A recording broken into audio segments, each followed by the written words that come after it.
হাস্যময় ভিডিওগুলি শুধুমাত্র বিনোদনের জন্য বানানো হয়। এখানে কোনো কেপ আইডলকে ছোট করা হয় না, তো প্লিজ কেউ এটাকে সিরিয়াসলি নিও না। তো চলো ক্যাপ্টেন জিওনের শেষ পাঠ শুরু করা যাক। স্কুলে যাওয়ার সময় তেরিন বুঝতে পারলো না কেন তার বড় ভাই সারা রাস্তায় এতটা চুপচাপ ছিল। সাধারণত তে সবসময় গাড়ির সামনে বসে আর গান চালিয়ে অনেক প্রফুল্ল মনে থাকে, আনন্দ করে। তবে আজকে যেন অন্যতে বসে আছে তার সামনে, সে গাড়ির পিছনের সিটে বসেছে, আর মনে চুপচাপ কিছু ভাবছে। তেরিন একটা দীর্ঘশ্বাস ফেললো। সে কিছুই বুঝতে পারছে না। তারা তাদের হাই স্কুলে এবং বিশ্ববিদ্যালয়ে পৌঁছে গেছে। দুটো একই জায়গা ছিল। তেরিন তার বিল্ডিংয়ে গেল আর তে সেখানে চুপচাপ দাঁড়িয়ে থাকলো। এটি সেই জায়গা যেখানে অতীতে তাদের সামরিক ক্যাম্প ছিল, যেখানে তার অনেক স্মৃতি আছে। সে দূর থেকে একটা পরিচিত মুখ দেখতে পেল, তার কাছে গেল। গুড মর্নিং মিসেস মিন। মিসেস মিন ইতিমধ্যেই অধ্যাপক, যিনি তেকে ক্যাপ্টেন জিওনের সম্পর্কে পেপার রেডি করতে বলেছিলেন। মিসেস মিন অবাক হলেন। Good morning Mister Kim. সে অবাক হয়েছিল কারণ তে কখনোই তাকে গ্রিট করে না, সবসময় এড়িয়ে চলতো। তে কথা বলতে ইতস্তত বোধ করছিল, কারণ মিসেস মিনের কারণেই সে অতীতে গিয়েছিল। আমার গবেষণা প্রস্তুত হয়নি, তবে আমি বলতে পারি ক্যাপ্টেন জিওনের সাথে ঠিক কি হয়েছিল। নামটা বলতে গিয়ে তের মনটা প্রচন্ড খারাপ হয়ে গেল। মিসেস মিন একটু থেমে বলল, কি, কিসের পেপার, কিসের কথা বলছেন? তে একটু ঘাবড়ে গেল। কি, আপনি তো বলেছিলেন ক্যাপ্টেন জিওনের সম্পর্কে গবেষণা করতে আর রিপোর্ট পেপার বানাতে। তের কথায় মিসেস মিন আরো বিভ্রান্ত হলো। সরি, আমার তো এরকম কিছুই মনে পড়ছে না যে তোমাকে আমি কোনো বিষয়ে গবেষণা করতে বলেছি। আর আমি কেন আমাদের জাতীয় বীর সম্পর্কে গবেষণা করতে বলবো? ক্যাপ্টেন জির সম্পর্কে সবাই জানে। আপনি কি বলছেন আমি সত্যি কিছু বুঝতে পারছি না মিস্টার কিম। তে নিজের জায়গায় ফ্রিজ হয়ে গেছে, সে কি বলবে বুঝতে পারছে না। সবাই জানে তার কি হয়েছে? মিসেস মিন একটা হাসি দিয়ে মাথা নাড়ল। অবশ্যই সবাই জানে, কারণ তিনি আমাদের জাতীয় বীর। আর আপনি এমন কেন করছেন? আমার মনে হয় আপনার এখন পড়াশোনা থেকে একটু বিরতি নেওয়া দরকার। কথাটা বলে মিসেস মিন চলে যায়। আর তে সেখানেই দাঁড়িয়েছিল, তার মাথায় অনেক চিন্তা। আমি তাহলে সত্যি ভবিষ্যৎ পরিবর্তন করে ফেলেছি। তে দ্রুত তার ফোনটা বের করলো। বিশ্ববিদ্যালয়ের ওয়াইফাই কানেক্ট করে গুগলে ক্যাপ্টেন জিওন সম্পর্কে সার্চ করতেই অতীতে যা যা ঘটেছিল সবটাই দেখা যাচ্ছিল। সে উইকিপিডিয়া বিভিন্ন সাইটে ক্যাপ্টেন জিওন সম্পর্কে দেখতে চেয়েছিল, সেখানে অনেক ছবিও ছিল।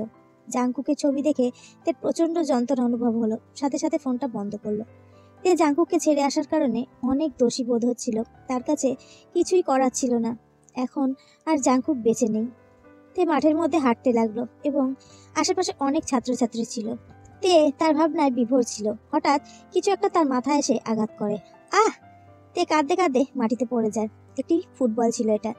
তার বইগুলো মাটিতে ছড়িয়ে গিয়েছিল, তার মাথার যন্ত্রণা করছে। তে তার বইগুলো এক জায়গায় করতে লাগলো আর তার হাত দিয়ে মাথাটা ধরেছিল। আই এম সরি, আমি মনে হয় অনেক জোরে লাথিটা মেরে ফেলেছি। একটা পরিচিত কণ্ঠ, সে তের বইগুলো গুছিয়ে দিচ্ছে। তে উপরে তাকালো সেই ব্যক্তিকে দেখার জন্য। সেই ব্যক্তিটি তের বইগুলো গুছিয়ে উঠে দাঁড়িয়েছে এবং সে লক্ষ্য করলো তে তার দিকে এক ধ্যানে তাকিয়ে আছে। বোগাম? তে কেঁদে উঠলো। লোকটি ভ্রু কুঁচকে হাসলো। হ্যাঁ, আমার নাম বোগাম, কিন্তু আপনি আমাকে কিভাবে চিনলেন? বোগামের সেই মৃত্যুর কথা তের মনে পড়ে গেল, কিন্তু এখন বোগাম তার সামনে দাঁড়িয়ে আছে। সেই একই রকম দেখতে, সেই একই রকম মন ভোলানো হাসি, এবং এখনো সবটাই এক, ব্যবহারটা পর্যন্ত। সে আগেও তাকে সাহায্য করার হাত বাড়িয়ে দিত, আর এখনো সাহায্যের হাত বাড়িয়ে দিয়েছে। তে বোগামকে শক্ত করে জড়িয়ে ধরতে চেয়েছিল, তবে তার মনে আছে এই বোগাম সেই বোগাম নয়, সে এখন ভবিষ্যতে আছে। তে আস্তে আস্তে নিজেকে সামলিয়ে উঠলো, চোখের জলটা মুছলো। না, আসলে তোমার শার্টে তোমার নাম লেখা আছে, তাই বললাম। বোগাম দেখলো তার শার্টে তার দলের নাম আর তার নাম লেখা ছিল। ও হ্যাঁ, আপনি দাঁড়ান, আপনি কি কাঁদছেন? আমি সত্যিই বুঝতে পারিনি। আপনি কি অনেক ব্যথা পেয়েছেন? আসুন আপনাকে ক্লিনিকে নিয়ে যাই। বোগাম আতঙ্কিত হয়ে বলল। তে একটা হাসি দিয়ে মাথা নাড়ল। সেই অতীতের বোগাম তাকে এভাবেই যত্ন করত। না, ঠিক আছে, আমার চোখে হয়তো কিছু একটা পড়েছিল, তাই জল পড়ছে। বোগাম বুঝতে পেরেছে যে সে মিথ্যা কথা বলছে, তারপরও তাকে কিছু বলল না। সে মানুষের গোপনীয়তাকে সম্মান করে। আচ্ছা ঠিক আছে, আবারও বলছি আমি সত্যিই দুঃখিত। তারা দুজনকে গ্রিট করে চলে যেতে চাইল। একটু দাঁড়াও। তে বিভ্রান্ত হয়ে পেছনের দিকে তাকালো। বোগাম তাকে ডাকলো। বোগাম তার মাথার চুলগুলো এলোমেলো করে বলল, আমি কি আপনার নাম জানতে পারি? তাহলে আমি সবটা ভুলতে পারবো আর কি। তে হাসলো। সে মনে মনে ভাবছে এই বোগামও সে আগের বোগামের মতোই কথা বলে। আমি বলতে চাচ্ছি, আপনি যদি আমাকে নাম বলতে না চান তো ঠিক আছে, এবং আমি শুনতে চাচ্ছি, কারণ আপনি সত্যিই মজার মানুষ আর সুন্দর। এক কথা বলতে গেলে চমৎকার। তে হেসেছিল, তবে সে জানে সে যে বোগামকে মিস করে, এই বোগাম সেই বোগাম নয়। তেইয়ং, কিম তেইয়ং। বোগাম হাসলো এবং সে খুশি হয়ে তে নাম ধরে ডেকেছিল। খুব সুন্দর নাম, আমাদের আবার দেখা হবে। তে মাথা নাড়ল। হ্যাঁ, আবার দেখা হবে। বোগাম ফিরে যেতে লাগলো। আরে বোগাম, এত সময় কেন লাগছে তোর? আর একটা পরিচিত কণ্ঠ। তে দেখার জন্য আবার পেছনে তাকালো এবং তে তাদের দেখে হতভম্ব হয়েছিল। তারা ছিল নামজুন সিয়কজিন আর হোসিয়া খিউং। আর তাদের নামটাও সেম ছিল, কারণ তাদের ইউনিফর্মে সে একই নাম লেখা ছিল। তে দৌড়ে যাচ্ছিল তাদেরকে জড়িয়ে ধরতে, তবে কিছু একটা মনে পড়তে সে পিছিয়ে গেল, কারণ তারা সেই মানুষগুলো নয় যাদের সে চেনে। সে ফিরে এলো। আমি আশা করি এইবার সিয়কজিন হিয়ং আর নামজিন হিয়ং একসাথে তাদের জীবন কাটাবে। তে ক্লাস শুরু হতে আর মাত্র 25 মিনিট বাকি, তাই সে কিছু স্ন্যাক্স কিনতে ক্যাফেটেরিয়াতে গেল। তে ওর জন্য স্ন্যাক্স কিনছিল, ঠিক তখনই কেউ একজন এসে বলল, 1 ক্যারামেল ম্যাচিয়েটো প্লিজ। আর একটা পরিচিত কণ্ঠ শুনে তে অবাক হয়ে গেল। ক্যাফেটেরিয়াতে অনেক ছাত্রছাত্রী আছে, তবে তে যাকে ভাবছে তাকে সে এই মুহূর্তে অনেক বেশি মিস করছে। তে পেছন ফিরে তাকালো, আর তার সবকিছু থমকে গিয়েছে। তার স্পন্দন দ্রুত হয়েছিল সেই ব্যক্তিটিকে দেখে। তে সেই ব্যক্তির কাছ থেকে চোখ সরাতে পারছিল না, এবং সে সরাতে চায়ও না। সেই ব্যক্তিটা তার কাছে অনেক মূল্যবান। জিমিন! এই ডাকটা শুনে জিমিন তের দিকে তাকালো। তের কান্না ছাড়া আর কিছুই করতে পারছিল না। অবশেষে তার সেরা বন্ধু তার সামনে দাঁড়িয়ে আছে। তে দ্রুত জিমিনের কাছে গিয়ে তাকে জড়িয়ে ধরলো আর জোরে জোরে কাঁদতে লাগলো। তে এত জোরে কাঁদছিল যে প্রায় সবাই তার দিকে তাকিয়েছিল। সে জিমিনকে জড়িয়ে আছে। মিনি, আমি তোমাকে অনেক মিস করেছি, সে কাঁদতে কাঁদতে বলল। I am so sorry mini, তোমার কথা আমি শুনিনি। সত্যি আমি অনেক দুঃখিত, আমাকে ক্ষমা করে দিও মিনি। আমি তোমাকে অনেক কষ্ট দিয়েছি। তে জিমিনকে আরো শক্ত করে জড়িয়ে ধরেছে, কারণ শুধু ঈশ্বরই জানে অতীতে সেই বন্ধুটাকে কতটা মিস করেছে। কিন্তু তে তখন অবাক হয়ে গেল যখন জিমিন আস্তে আস্তে করে তাকে দূরে সরিয়ে দিল। তে বিভ্রান্ত বোধ করলো। আই এম সরি, কিন্তু আমি আপনাকে কি চিনি? আমার তো মনে হয় না আমি আগে আপনাকে কখনো দেখেছি। এক মুহূর্তে তের মনে হয় তার পায়ের নিচ থেকে মাটিটা সরে গেল। জিমিন তার অর্ডারের জিনিসটা ধরলো। দেখুন মিস্টার, আমি সত্যিই আপনাকে চিনি না, আর আমি জানি না আপনি কেন এভাবে কাঁদছেন, আর এটাও জানি না আপনি কিভাবে আমার নাম জানলেন, কিন্তু আমি সত্যি আপনাকে চিনি না। আই এম সো সরি, আমাকে এখন যেতে হবে। জিমিন চলে গেল। ক্যাফেটেরিয়ার সবাই তের দিকে তাকিয়েছিল। স্যার, এই যে আপনার অর্ডার। তে অবাক হয়ে অর্ডারটা ধরলো, কারণ তে এটা একদম মেনে নিতে পারছে না যে তার সব থেকে মূল্যবান বন্ধুটি তার কথা মনে নেই। হয়তো এটাই আমার কপালে ছিল। আমি পরীর আদেশ অমান্য করেছিলাম। আমি আমার নিজের সেরা বন্ধুর সাথে খারাপ ব্যবহার করেছিলাম। যে জিমিন আমার সবসময় সাহায্য করতো, এখন সেই আমাকে চেনে না। আমি সত্যি ভবিষ্যতে অনেক পরিবর্তন করে ফেলেছি। তবে আমি খুশি যে অতীতে যাদের সাথে দেখা করেছিলাম তাদের সাথে ভবিষ্যতে আমার দেখা হয়েছে। তবে জিমিন, সে তো আমাকে চিনতেই পারলো না, এবং এটা আমাকে অনেক বেশি কষ্ট দিচ্ছে। আমি ভেবেছিলাম আমি যখন ভবিষ্যতে ফিরে আসব তখন প্রথমে জিমিনের কাছে ক্ষমা চাইব, কারণ তার সাথে আমি অন্যায় করেছি। কিন্তু জিমিন আমাকে চিনতেই পারলো না। এই জন্য আমি কি নিজেকে অনেক ঘৃণা করি। আমি জিমিনকে অনেক কিছু বলতে চেয়েছিলাম। আমি অতীত আর ভবিষ্যতে কি করেছি সবটা বলতে চেয়েছিলাম। কিভাবে ক্যাপ্টেনের সাথে আমার পরিচয় হয়েছিল, তার সাথে ভালোবাসা হয়েছিল, আমার সাথে যা ঘটেছিল সবটা বলতে চেয়েছিলাম, কারণ জিমিন যার সাথে আমি আনন্দে থাকি। কিন্তু এখন শুধু আমাকে কষ্ট পেতে হচ্ছে। আমার আত্মার বন্ধু আমাকে চিনতে পারছে না, তার আর আমার কথা মনেই নেই। আমার ভাগ্য বদলে গিয়েছে, হয়তো আমি আর তার বন্ধুই নই। ইতিমধ্যে বিকেল হয়ে গেছে। সব ছাত্রছাত্রীরা তাদের ক্লাস করে বাড়িতে যাবে। বিকেল 5টা বাজে। সব ছাত্রছাত্রীরা গেটের দিকে যাচ্ছিল, কারণ সবাই এখন ক্লান্ত। এখন আর বেশি ক্লাস বাকি নেই। তে দূরে একটা পরিচিত জিনিস দেখতে পেল, সেদিকে এগিয়ে গেল। তে তার আগে ছোট তেরিনকে মেসেজ দিয়েছে, কারণ সে ভেবেছিল তার বাড়িতে ফিরতে হয়তো সময় লাগবে। তে দ্রুত সেই পরিচিত জিনিসের দিকে ছুটে গেল। এটা সেই গাছটা ছিল অতীতে যেখানে জাংকুক আর তে ভালোবাসার কথা বলতো। এই গাছটা ছিল তাদের ভালোবাসার সাক্ষী। তে অনেক কষ্টে চোখের জলটা ধরে রেখেছে। সে কাঁদতে চায় না, কিন্তু সে পারল না। তে সেখানে যেতে হাঁটু গেড়ে বসে কাঁদতে শুরু করলো। তার চোখের জল বাধা মানছে না। গাছটি এখন অনেক বয়স, তার আরো ডালপালা বেরিয়েছে। তে অনেক যন্ত্রণা অনুভব করছে, কারণ হয়তো জাংকুক এই গাছের নিচে তাদের জন্য অপেক্ষা করেছিল। তে নীরবে কাঁদছিল। তার জাংকুকের সাথে কাটানো সে সুখের স্মৃতিগুলো মনে পড়ছে। এখন তাদের কত স্মৃতি জমে আছে। তে জাংকুকের খোদাই করা নামগুলো দেখতে পেল। তেইয়ং জাংকুককে ভালোবাসে। তে বুঝতে পারেনি এত সুখের স্মৃতি তার কান্নার কারণ হবে। আমি দুঃখিত, আমি সত্যিই দুঃখিত। তে কান্নার কারণে নিঃশ্বাস নিতে পারছিল না। সে সহ্য করতে পারছিল না, তার অনুভূতি অন্যরকম ছিল। হঠাৎ তে জাঙ্কুকের দেওয়া চিঠিটার কথা মনে পড়লো। সে চিঠিটা খুলে দেখলো, কিন্তু সেটা পুরোটাই খালি। জাঙ্কুক কি আমাকে ভুল চিঠি দিল? পরদিন সকালে, গুড মর্নিং মিস্টার কিম। আমি দুঃখিত যে তোমার সাথে সামনাসামনি কথা বলতে পারছি না। আমি একটা মিটিংয়ে ছিলাম, কিন্তু আমি শুনেছি তুমি নাকি আমার সাথে কিছু গুরুত্বপূর্ণ কথা বলতে চাও। আর সেটা কি? দুঃখিত ম্যাম, আমি আপনাকে বিরক্ত করার জন্য, কিন্তু আমি আমার কোর্সটা পরিবর্তন করতে চাই।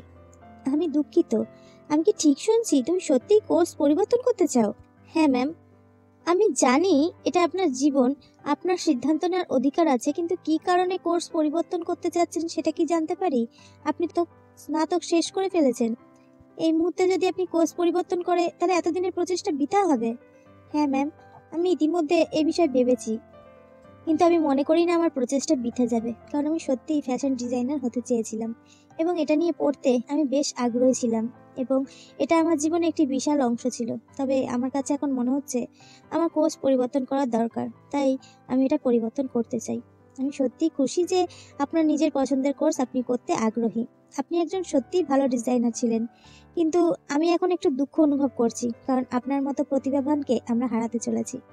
তবে আমি আপনার সিদ্ধান্তকে সম্মান করি। তবে আমি কি জানতে পারি আপনি কোন কোর্সে পড়াশোনা করতে চান? আমি জানি না, তবে আমি এই মুহূর্তে ইতিহাসের উপরে অনেক আগ্রহী। আমি জানি ইতিহাস একটি বিরক্তিকর সাবজেক্ট, তবে আমি এটা নিয়ে এগোতে চাই। যেতে কিনা সবসময় ইতিহাসের থেকে পালিয়ে বেড়াতো, সেইতে এখন ইতিহাস নিয়ে পড়তে চায়। এটা আশ্চর্যজনক। হয়তো অতীতে গিয়ে আমি অনেক কিছু শিখেছি। অতীতে বেঁচে থাকা আমার উপর অনেকটা প্রভাব ফেলেছিল। ধন্যবাদ জাঙ্কুক, এটা আপনার জন্যই হয়েছে। আর হ্যাঁ, আমি খুব উত্তেজিত, কারণ আমাদের কালকে জাতীয় জাদুঘরে নিয়ে যাওয়া হবে। তবে আমি নার্ভাস বোধ করছি। সেখানে ইতিহাসের সব কিছু থাকবে। আমি আশা করবো আমি যেটা ভাবছি সেটা যেন না হয়। পরের দিন ছাত্রছাত্রীরা ফিস করছে। শিক্ষক তাদের চুপ করালো। অবশেষে তারা জাদুঘরে পৌঁছে গিয়েছে। এটি একটি ফিল্ড ট্রিপের মতো ছিল, তবে এখানে তারা শিক্ষার জন্য এসেছে। তারা আর এখন উচ্চ বিদ্যালয়ের ছাত্রছাত্রী নয়। ও, এটা অনেক সুন্দর, একজন বলল। এখানে ইতিহাসের 3টি শাখা রয়েছে। তাদের স্কুলে এই জাদুঘরটা একদিনের জন্য ভাড়া নেওয়া হয়েছে। এখানে এসে তারা কিছু পর্যবেক্ষণ করবে, আর এখানে কিছু গোপনীয়তাও আছে। তে চুপচাপ জাদুঘরটা দেখতে চাইলো। সে খুব নার্ভাস বোধ করছিল। কিছুক্ষণ পর তাদের আলোচনা শুরু হলো। শিক্ষার্থীরা বিভাগ দ্বারা জড়ো হয়েছিল। সেখানে 3জন শিক্ষক ছিলেন এবং এক একজনকে এক এক বিভাগে পড়াচ্ছেন। আমি আমাদের জাতীয় বীরের সম্পর্কে বলতে চলেছি, আর এটা অনেক উত্তেজনাপূর্বক হতে চলেছে। জাতীয় বীর নামটা শুনে তের মনটা খারাপ হয়ে যায়। এটি শুরু হওয়ার আগে সবাই সেখানে কি করবে সেটা নিয়ে কথা বলছিল। তারা একটি রুমে যেতে শুরু করেছে, যেখানে বেশিরভাগ কিছু ক্যাপ্টেনদের সম্পর্কে লেখা ছিল। শিক্ষক বলতে শুরু করলেন, ক্যাপ্টেন জিয়ন জাংকুক, 1872, 1 সেপ্টেম্বর তার জন্ম, কোরিয়ার বুসান শহরে। তার মা তাদের 2 ভাইকে তোরণে রেখে চলে গিয়েছিলেন, কিন্তু ক্যাপ্টেন জিয়নের বড় ভাই তার পিতামাতার মতো হয়ে উঠেছিলেন। কিন্তু কিছুদিন পরে ক্যাপ্টেন জিয়নের ভাই মারা যায়। তাকে জেনারেল জেইয়ন সেটআপের কারণে হত্যা করেছিল। তে সামনে এগিয়ে গেল, যেহেতু জাদুঘরের দেয়ালে জাংকুকের একটা বড় ছবি ছিল। ক্যাপ্টেন প্রতিশোধের জন্য নিজেকে শীর্ষে নেওয়ার জন্য কঠোর পরিশ্রম করেছিলেন। সবকিছুর মাঝে জেনারেল রেইনার আর আমেরিকানদের কথাও বলা হয়েছিল। ক্যাপ্টেন জিয়ন যে ন্যায় বিচার চেয়েছিলেন সেটা শুধুমাত্র নিজের জন্য নয়, পুরো দেশের জন্য, আর তিনি সেটা পেয়েওছিলেন। শিক্ষক সব ছাত্রছাত্রীদের বলল, ক্যাপ্টেন জিয়ন জানতে পেরেছিলেন যে তার বাবা প্রয়াত রাষ্ট্রপতি ছিলেন কোরিয়ার, জিয়ন জাংকিউক। সবাই জাংকুকের ছবি দেখে অবাক হয়েছিল, কিন্তু তে চুপচাপ এক নজরে জাংকুকের দিকে তাকিয়েছিল। তার অনুভূতিটা অনেক যন্ত্রণাদায়ক। ক্যাপ্টেন জিয়ন পরবর্তীতে জেনারেল পদে কাজ করেছিলেন। তিনি এই দেশের জন্য অনেক অবদান রেখেছেন। তিনিই ছিলেন সর্বকনিষ্ঠ জেনারেল। তবে পরবর্তীতে রাষ্ট্রপতি পদে নিযুক্ত হতে চেয়েছিল, তবে তিনি রাষ্ট্রপতি হতে চাননি। তিনি বলেছিলেন তিনি নাকি এই জীবন থেকে মুক্তি পেতে চান। এবং আপনারা কি জানেন, ক্যাপ্টেন জিয়ন 117 বছর বেঁচে ছিলেন এবং তিনি একমাত্র ব্যক্তি যিনি এত বছর বেঁচে ছিলেন কোরিয়াদের মধ্যে। স্যার, আমার একটা প্রশ্ন ছিল, ক্যাপ্টেন জিয়নের কি কোনো গার্লফ্রেন্ড ছিল না? মানে তিনি সত্যি অনেক সুন্দর। কথাটা শুনে সবাই হেসে উঠল, কিন্তু তের উত্তরটা শুনতে চায় না, কারণ সে ভেবেছিল সে ফিরে আসার পর হয়তো জাংকুক কাউকে খুঁজে পেয়েছিল। এই জন্য সে জানতে চায় না জাংকুক পরে বিয়ে করেছিল কিনা, তাই এটা তাকে অনেক কষ্ট দেবে। আসলে ক্যাপ্টেন জিয়নকে নিয়ে একটা গুজব আছে। তে কান ঢাকতে চেয়েছিল। জাংকুকের গার্লফ্রেন্ড সম্পর্কে সে জানতে চায় না, কিন্তু তার আদি অধ্যাপক বলল, ক্যাপ্টেন জিয়ন নাকি একজনের জন্য অপেক্ষা করেছিলেন, অন্য কাউকে আর কখনো বিয়েই করেননি। কথাটা শুনে ছাত্রছাত্রীরা দুঃখিত হয়েছিল আর তের চোখ দিয়ে জল ঝরছে অজরে। এই যে এই পেন্টিংটা দেখুন, একটা গাছের নিচে একজন মানুষ অপেক্ষা করছে। এটা আমাদের দেশের গুণী একজন চিত্রশিল্পী এঁকেছিলেন। ক্যাপ্টেন জিয়ন জাংকুক নাকি প্রতি রাতে এই গাছের নিচে যেতেন, কিন্তু কেউ জানে না যে ক্যাপ্টেন জিয়ন কেন এই গাছের নিচে যেতেন। তিনি তার মৃত্যুর আগেও এই গাছের নিচে গিয়েছিলেন, যেন মনে হতো তিনি কারোর জন্য অপেক্ষা করছেন। তের মনে হলো তার সব শক্তি ফুরিয়ে গেছে, সে আর দাঁড়িয়ে থাকতে পারছে না। তার অনুভূতি যেন ব্যথায় পরিণত হলো। সবাই আরেকটা পেন্টিং এর দিকে নজর দিল। এইটা আরেকটা পেন্টিং, যেখানে একটা ছবির সামনে ক্যাপ্টেন জিয়ন বসে আছে, এবং পেন্টিংটা তের জন্য খুবই পরিচিত ছিল। এটি ক্যাপ্টেন জিয়নের শেষ সময়ের একটা উপস্থাপনা। ক্যাপ্টেন জিয়নের বাটলার বলেছিল যে ক্যাপ্টেন নাকি সবসময় এই ছবিটা দেখতেন এবং তার মৃত্যুর সময় এই ছবির সামনে বসে শেষ নিঃশ্বাস ত্যাগ করেছিলেন। এবং জাংকুক সবসময় কাগজের ওপর একজন মানুষের ছবি আঁকতেন। তে কোনো রকমে নিজের কান্নাটা আটকে রেখেছে। শিক্ষক তার পকেট থেকে একটা চিঠি বার করলো। এটি তার পকেট থেকে পাওয়া গিয়েছিল তার মারা যাওয়ার পর। এটা থেকে স্পষ্ট বোঝা যায় তিনি সারা জীবন একজন মানুষের জন্য অপেক্ষা করেছেন। ছাত্ররা আতঙ্কিত হয়েছিল। আমার মনে হয় সেই মানুষটা এখনো বেঁচে আছে। স্যার, আপনি ঠিক কোন চিঠির কথা বলছেন? ফ্ল্যাশব্যাক, কিছু অতীতের ঘটনা। জাংকুক বসেছিল। জাংকুক, লিসা তাকে ডেকেছিল জাংকুককে সেই গাছের নিচে বসে থাকতে দেখে। জাংকুক তার গিটার বাজানো বন্ধ করে লিসার দিকে তাকালো। আমি জানি আমি তোমাকে এখানেই পাবো। লিসা জাংকুকের পাশে বসলো। আমি এখনো জানি না তুমি কেন এই গাছের নিচে বসে আছো। জাংকুক লিসার দিকে মনোযোগ দেয়নি। সে আবার গিটার বাজাতে শুরু করেছে। মনে হচ্ছে সে কোনো গান মুখস্থ করছে। লিসা জাংকুকের নীরবতা লক্ষ্য করলো এবং সে একটা দীর্ঘশ্বাস ফেললো। আপনি কি এখনো তার জন্য অপেক্ষা করেন? জাংকুক উত্তর দিল না, এবং ইতিমধ্যে লিসা তার উত্তরটা জানতো। জাংকুক, সেই ঘটনার 25 বছর কেটে গিয়েছে। আপনি সবসময় গাছের নিচে আসেন তের জন্য। সে আর ফিরে আসবে না। আপনার বয়স কম হচ্ছে না। আপনাকে এখন নিজের মতো করে সামনে এগিয়ে যেতে হবে। কিছু করুন জীবনে। যদি তুমি ভালো কিছু বলতে না পারো তাহলে আমাকে একা ছেড়ে দিয়ে চলে যেতে পারো। জাংকুকের চোখ ছলছল করছে। লিসা একটা দীর্ঘশ্বাস ফেললো। তার এখন বয়স হয়েছে। তার মুখে বলিরেখা দেখা দিয়েছে। লিসা উঠে দাঁড়ালো। আমি জানি না তুমি কার জন্য কেন এখনো অপেক্ষা করছো। সে তোমাকে ছেড়ে চলে গিয়েছে। তোমার আর তার সাথে দেখা হওয়া সম্ভব নয়। তুমি তোমার মুখটা বন্ধ করো। চাঁদের আলো জাংকুকের মুখে পড়েছিল, আর লিসা দেখেছিল জাংকুকের চোখ দিয়ে জল গড়িয়ে পড়ছে। সে আসবে, ঠিক ফিরে আসবে। সে আমাকে কথা দিয়েছে আমরা এই গাছের নিচে দেখা করব। সে আমাকে প্রতিশ্রুতি দিয়েছিল। আমি তাকে বলেছিলাম আমি তার জন্য অপেক্ষা করব। যাই ঘটুক না কেন আমি তার জন্য অপেক্ষা করব, আর সে শীঘ্রই আমার কাছে ফিরে আসবে। লিসা আর কিছু বলল না, তবে সে আরো অনেক কিছু বলতে চেয়েছিল। জাংকুক এখন অন্যরকম হয়ে গিয়েছে তে চলে যাওয়ার পর। চুপচাপ থাকে, মেজাজ নিয়ন্ত্রণ করতে পারে না। লিসা জাংকুককে আর কষ্ট দিতে চায় না, তাই সে সেখান থেকে চলে যায়। জাংকুক চোখ বন্ধ করে তার হাত শক্ত করে ধরেছে। একটা নিঃশ্বাস ছাড়লো। এতদিন হয়ে গেছে তে তাকে ছেড়ে চলে গিয়েছিল, এবং সে ভেবেছিল হয়তো তে অদৃশ্য হয়ে গেলে তার কষ্ট হবে না। তার উল্টোটা হয়েছে। জাংকুক এখন আরো বেশি করে তাকে মনে করে। সে মনে করে তার থেকে কোনো দামি জিনিস হারিয়ে গিয়েছে।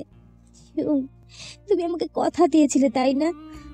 কথা দিয়েছিলে তুমি ফিরে আসবে 60 বছর পর। হিউ, তুমি তোমাকে বলেছিলে তুমি আসবে। দেখো আমি আজও অপেক্ষায় আছি তোমার। স্যার, আপনার বাড়ি যাওয়ার সময় হয়েছে। জাংকুক সেই গাছের নিচে আজও দাঁড়িয়ে আছে, চাঁদের আলোকে সাক্ষী রেখে। সে এখন একটা লাঠি ধরে দাঁড়িয়ে আছে, কারণ বয়স বেড়েছে, তার দাঁড়াতে সমস্যা হয়। এখন জাংকুকের বয়স 85 বছর, তবে এখনো সে তার তেয়ের জন্য অপেক্ষা করে আছে গাছের নিচে। জাংকুকের বাটলার গিয়ে তাকে ধরতে চেয়েছিল, কিন্তু জাংকুক মানা করলো। দয়া করে আমাকে এখানে আরেকটু থাকতে দাও। সে আসবে, সে ঠিক আসবে। সে আমাকে কথা দিয়েছে সে ফিরে আসবে। বাটলার জাংকুকের এই অবস্থা দেখে অনেক কষ্ট অনুভব করেছিল, যদি সে জানতো যে ক্যাপ্টেন কখনোই তার কথা শুনবে না। স্যার, আপনি গত কয়েক ঘন্টা ধরে বলছেন সে আসবে, কিন্তু এখন দুপুর 1টা বাজে। আপনার বিশ্রাম নেওয়া দরকার। বাটলার জাংকুকের কথা ফেলতে পারেনি, কারণ বাটলারের কাজই ছিল জাংকুকের যত্ন নেওয়া। না না, আমাকে অপেক্ষা করতে হবে। সে আসবে দেখা করতে। আমি তার জন্য অপেক্ষা করব। সে আমাকে কথা দিয়েছিল। বাটলার তাকে জোর করে নিয়ে যেতে চাইলো। জাংকুক অনুরোধ করলো। সে তাকে বাধা দিতে চেয়েছিল, কিন্তু পারেনি, কারণ সে যথেষ্ট বৃদ্ধ হয়েছে। তার মধ্যে আগের মতো শক্তি নেই। সে কাঁদতে থাকলো। আর যার কিছুই করার নেই। কোথায় তুমি হিউ? তুমি কোথায়? 80 বছর পর। স্যার, আপনার ওষুধ খাওয়ার সময়। আমি পরে খাবো। আমি আগে আমার হিউমের সাথে একটু কথা বলবো। সে আসবে আমার সাথে দেখা করতে। ঠিক আসবে। জাঙ্কুকের বয়স এখন 117 বছর। কথা বলতে তার অনেক কষ্ট হয়। বাটলার তাকে নিজের ঘরে নিয়ে গেল, যেখানে সেই পেন্টিংটা লাগানো ছিল। আমি আপনাকে কয়েক মিনিট সময় দেবো স্যার, ঠিক আছে? আপনার ওষুধ খাওয়ার সময়। তারপর জাঙ্কুক পেন্টিং এর সামনে চেয়ারে বসলো আর দুর্বলভাবে হাসলো। বাটলার সেখান থেকে চলে যায় জাঙ্কুকে গোপনীয়তা দেওয়ার জন্য। এতগুলো বছর হয়ে গিয়েছে, তবুও তের প্রতি জাঙ্কুকের চোখ যেন সে আগের মতোই আছে। একবার তাকালে আর ফেরাতে ইচ্ছা করে না। একটি ছবির দিকে তাকিয়ে জাঙ্কুকের সব কথা স্পষ্ট মনে পড়তে লাগলো। আমি তোমার অভাব অনুভব করতে পারছি হিউ।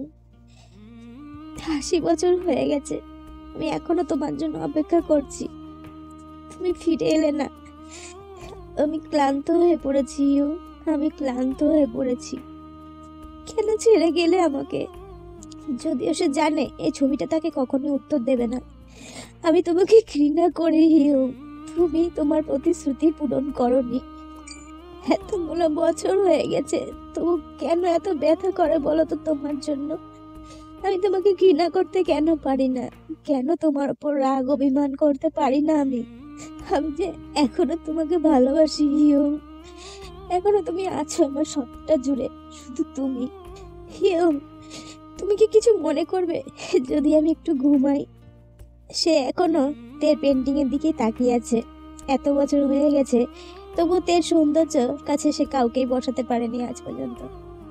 আমি অল্প একটু ঘুমাবো হিউ, এটা অনেক দ্রুত হবে। আমি আশা করি আমি যখন ঘুম থেকে উঠবো তখন তুমি আমার সামনে থাকবে। আমি কথা দিচ্ছি হিউ, এটা খুব তাড়াতাড়ি হবে। এর সাথে আমি চোখ খুলেই তোমাকে দেখতে পাবো। জাঙ্কুকের চোখ পুরোপুরি বন্ধ হওয়ার আগে সূর্যের আলো তার মুখে পড়লো। জাঙ্কুক বুঝতে পেরেছে কি হতে চলেছে তার সাথে। সে একটু হাসলো। ইতিমধ্যে জাঙ্কুক তার চোখ শেষবারের মতো বন্ধ করেছিল। কয়েক মিনিট পর বাটলার এলো। স্যার, আপনার ওষুধ নিতে হবে বলে বাটলার জাঙ্কুকের কাছে গেল। জাঙ্কুক কোনো সাড়া দিচ্ছে না। স্যার উঠুন, ওষুধ নিতে হবে আপনাকে। জাঙ্কুক নড়েনি। বাটলার জাঙ্কুককে ধাক্কা দিল, সে নড়ছে না। বাটলার ঘাবড়ে গেল। স্যার উঠুন, সে বারে বারে জাগানোর চেষ্টা করলো। জাঙ্কুক নড়ল না। তারপর জাঙ্কুকের নাড়ি পরীক্ষা করে সে বুঝতে পারলো সে আর বেঁচে নেই। বাটলারের অনেক কষ্ট হয়েছিল। জাঙ্কুক তার কাছে একজন বাবার মতো ছিল। বছরের পর বছর ধরে মানুষটাকে যত্ন করেছে সে। বাটলারও একজন সৈনিক ছিল। সে পকেট থেকে একটা রেডিও বের করলো। হ্যালো নার্স, এটা জেনারেল জাঙ্কুকের থেকে বলছি। তিনি আর বেঁচে নেই। অনুগ্রহ করে কিছু সৈনিক পাঠান তাকে নিয়ে যাওয়ার জন্য। তার চোখ দিয়েও অশ্রু ঝরছে। জাঙ্কুক তার জন্য অনেক কিছু করেছিল। শেষ মুহূর্তে সে তাকে ধন্যবাদ জানাতে পারলো না। আপনি অনেক দিন বেঁচে ছিলেন স্যার। আমি জানি আপনি ক্লান্ত, হয়তো আপনি এবার খুশি হবেন। বাটলার দেখলো জাঙ্কুক একটা রুমাল জড়িয়ে ধরে রেখেছে। বাটলার রুম কুচকে জাঙ্কুকের পকেট থেকে একটা চিঠি পেল। সে জানে এটা তার জন্য নয়। তারপরও বাটলার চিঠিটা আলতো করে বের করে দেখলো। চিঠিটা তার নামে লেখা আছে, মৃত্যুর আগে পর্যন্ত তিনি যার জন্য অপেক্ষা করেছিলেন। কিম তেইয়ং। কে এই কিম তেইয়ং? ফ্ল্যাশব্যাক শেষ। তাদের প্রফেসর এতক্ষণ গল্পটা বলছিলেন।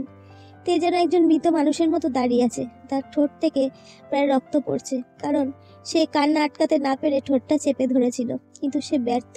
সে ইতিমধ্যে কাঁদতে শুরু করেছে। জাঙ্কুক তার জন্য অপেক্ষা করেছিল। সে তার প্রতিশ্রুতি রেখেছিল। রেইনার বিশ্বযুদ্ধের সময় সব ঐতিহাসিকদের মেরে ফেলেছিল, তবে তারা জানতো না জাঙ্কুক নিজেই একজন সৈনিকের পাশাপাশি ঐতিহাসিকবিদ ছিলেন। এই কারণে সে সবটা লিখে রেখেছিলেন। শিক্ষার্থীরা কি বলবে বুঝতে পারছিল না। জাঙ্কুকের পকেটের যে চিঠিটা পাওয়া গেছিল সেটা আমি তোমাদের গবেষণার জন্য দেব। সব ছাত্রছাত্রীরা যখন কৌতূহল হয়ে চিঠিটা নিতে চাইছিল, তখন স্যার বললেন জাঙ্কুক আসলে তার প্রেমিকের জন্য একটি গান রচনা করেছিলেন এবং সেটা তোমাদের আজকে আমি শোনাবো। তে নিথর হয়ে গেল তার জায়গায়। তার হঠাৎই মনে পড়লো সেই গানটার কথা, যে গানটার কয়েক লাইন সে শুনিয়েছিল। তে ভয় পাচ্ছে, গানটা যদি সেই গানটাই হয়। স্যার, গানটার নাম কি? Still with you. মন দিয়ে শুনবে, ঠিক আছে? তে ছুট্টে রুম থেকে বেরিয়ে যেতে চেয়েছিল। সে তার ক্লাস বাদ দিতে চেয়েছিল। সে অদৃশ্য হতে চেয়েছিল, কারণ সে আবার আঘাত পাওয়ার জন্য প্রস্তুত নয়। কিন্তু গান বাজতে শুরু করার সাথে সাথে তে তার নিজের জায়গা থেকে একটুও নাড়াচাড়া করতে পারেনি। তে কেঁদেই চলেছে। আমি দুঃখিত জাঙ্কুক, আমি দুঃখিত, আমি তোমাকে ছেড়ে চলে এসেছি। তে তার হাত দিয়ে মুখটা চেপে রেখেছে। সে কিছুতেই কান্না আটকে রাখতে পারেনি।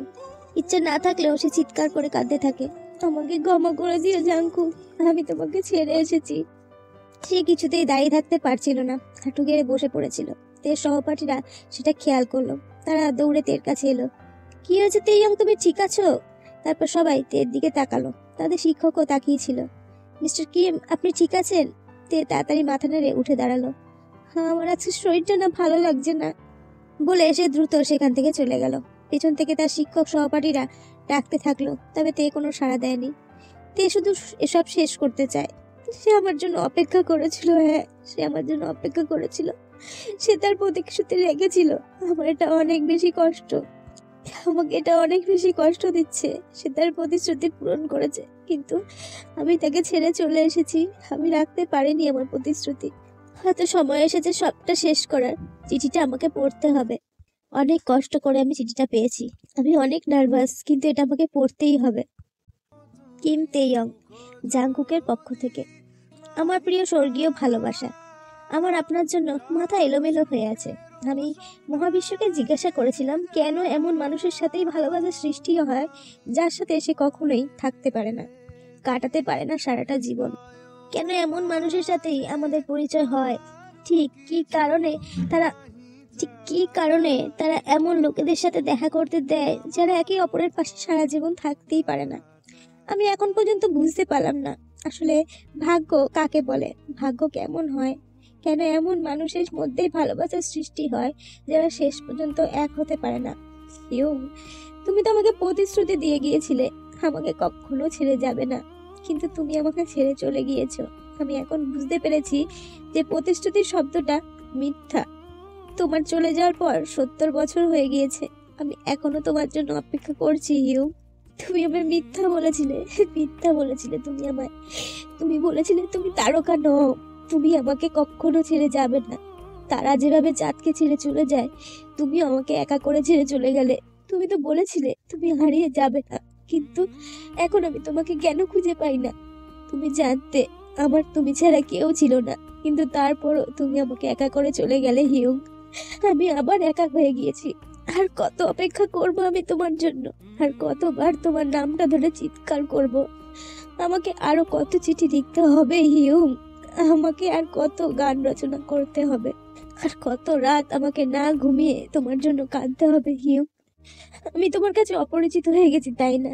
কিন্তু যাই ঘটুক না কেন, আমার এই মন সবসময় তোমার জন্য একই রকম থাকবে।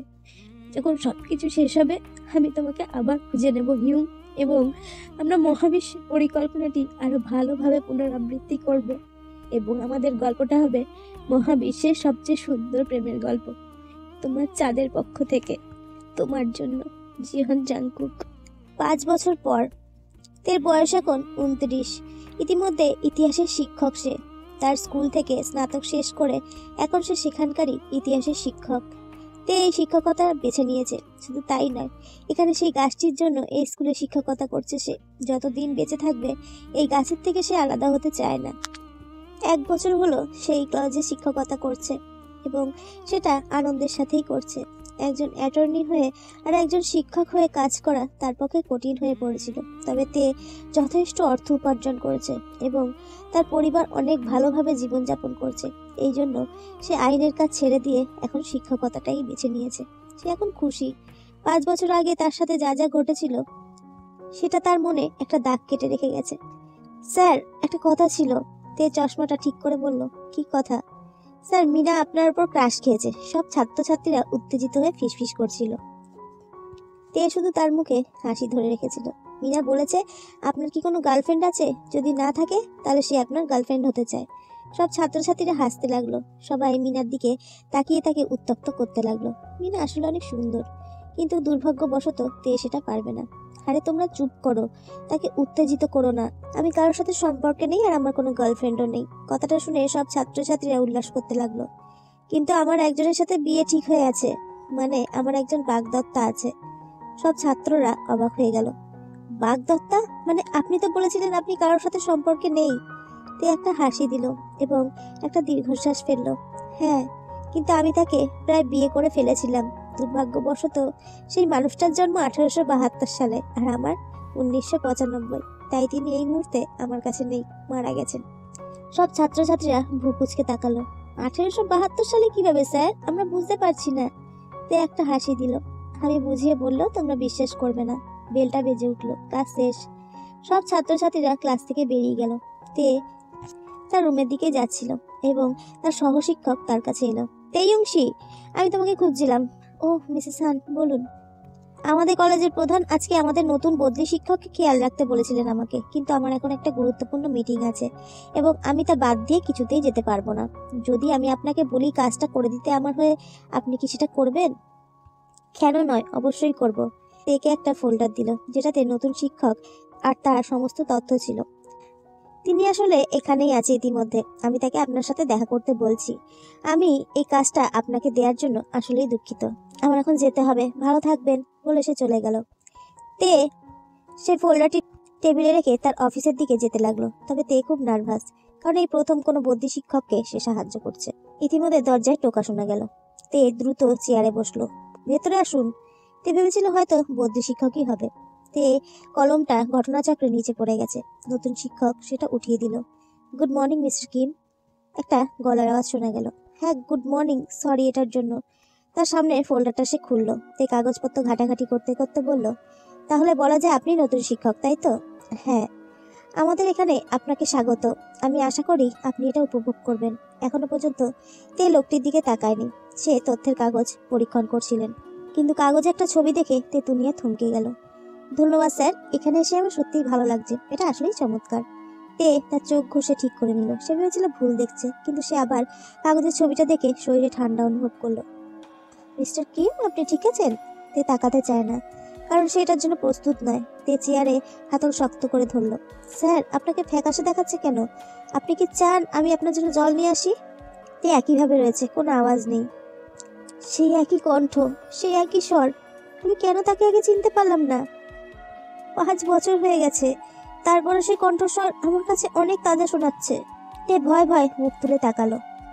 5 বছর হয়ে গেছে সে ক্যাপ্টেনকে শেষবারের মতো দেখেছিল। যে মানুষটাকে এতে প্রথমে ঘৃণা করত, সেই মানুষটা পরবর্তীতে তার জীবনের অংশ হয়ে উঠেছিল। একই চোখ, একই নাক, একই ঠোঁট, সে একই চেহারা। তে বিশ্বাসই করতে পারছে না। তে চোখ দিয়ে জল পড়ছে। জাংকুক। তে চেয়ার উঠে দাঁড়িয়েছে সবটা ভালোভাবে বোঝার জন্য।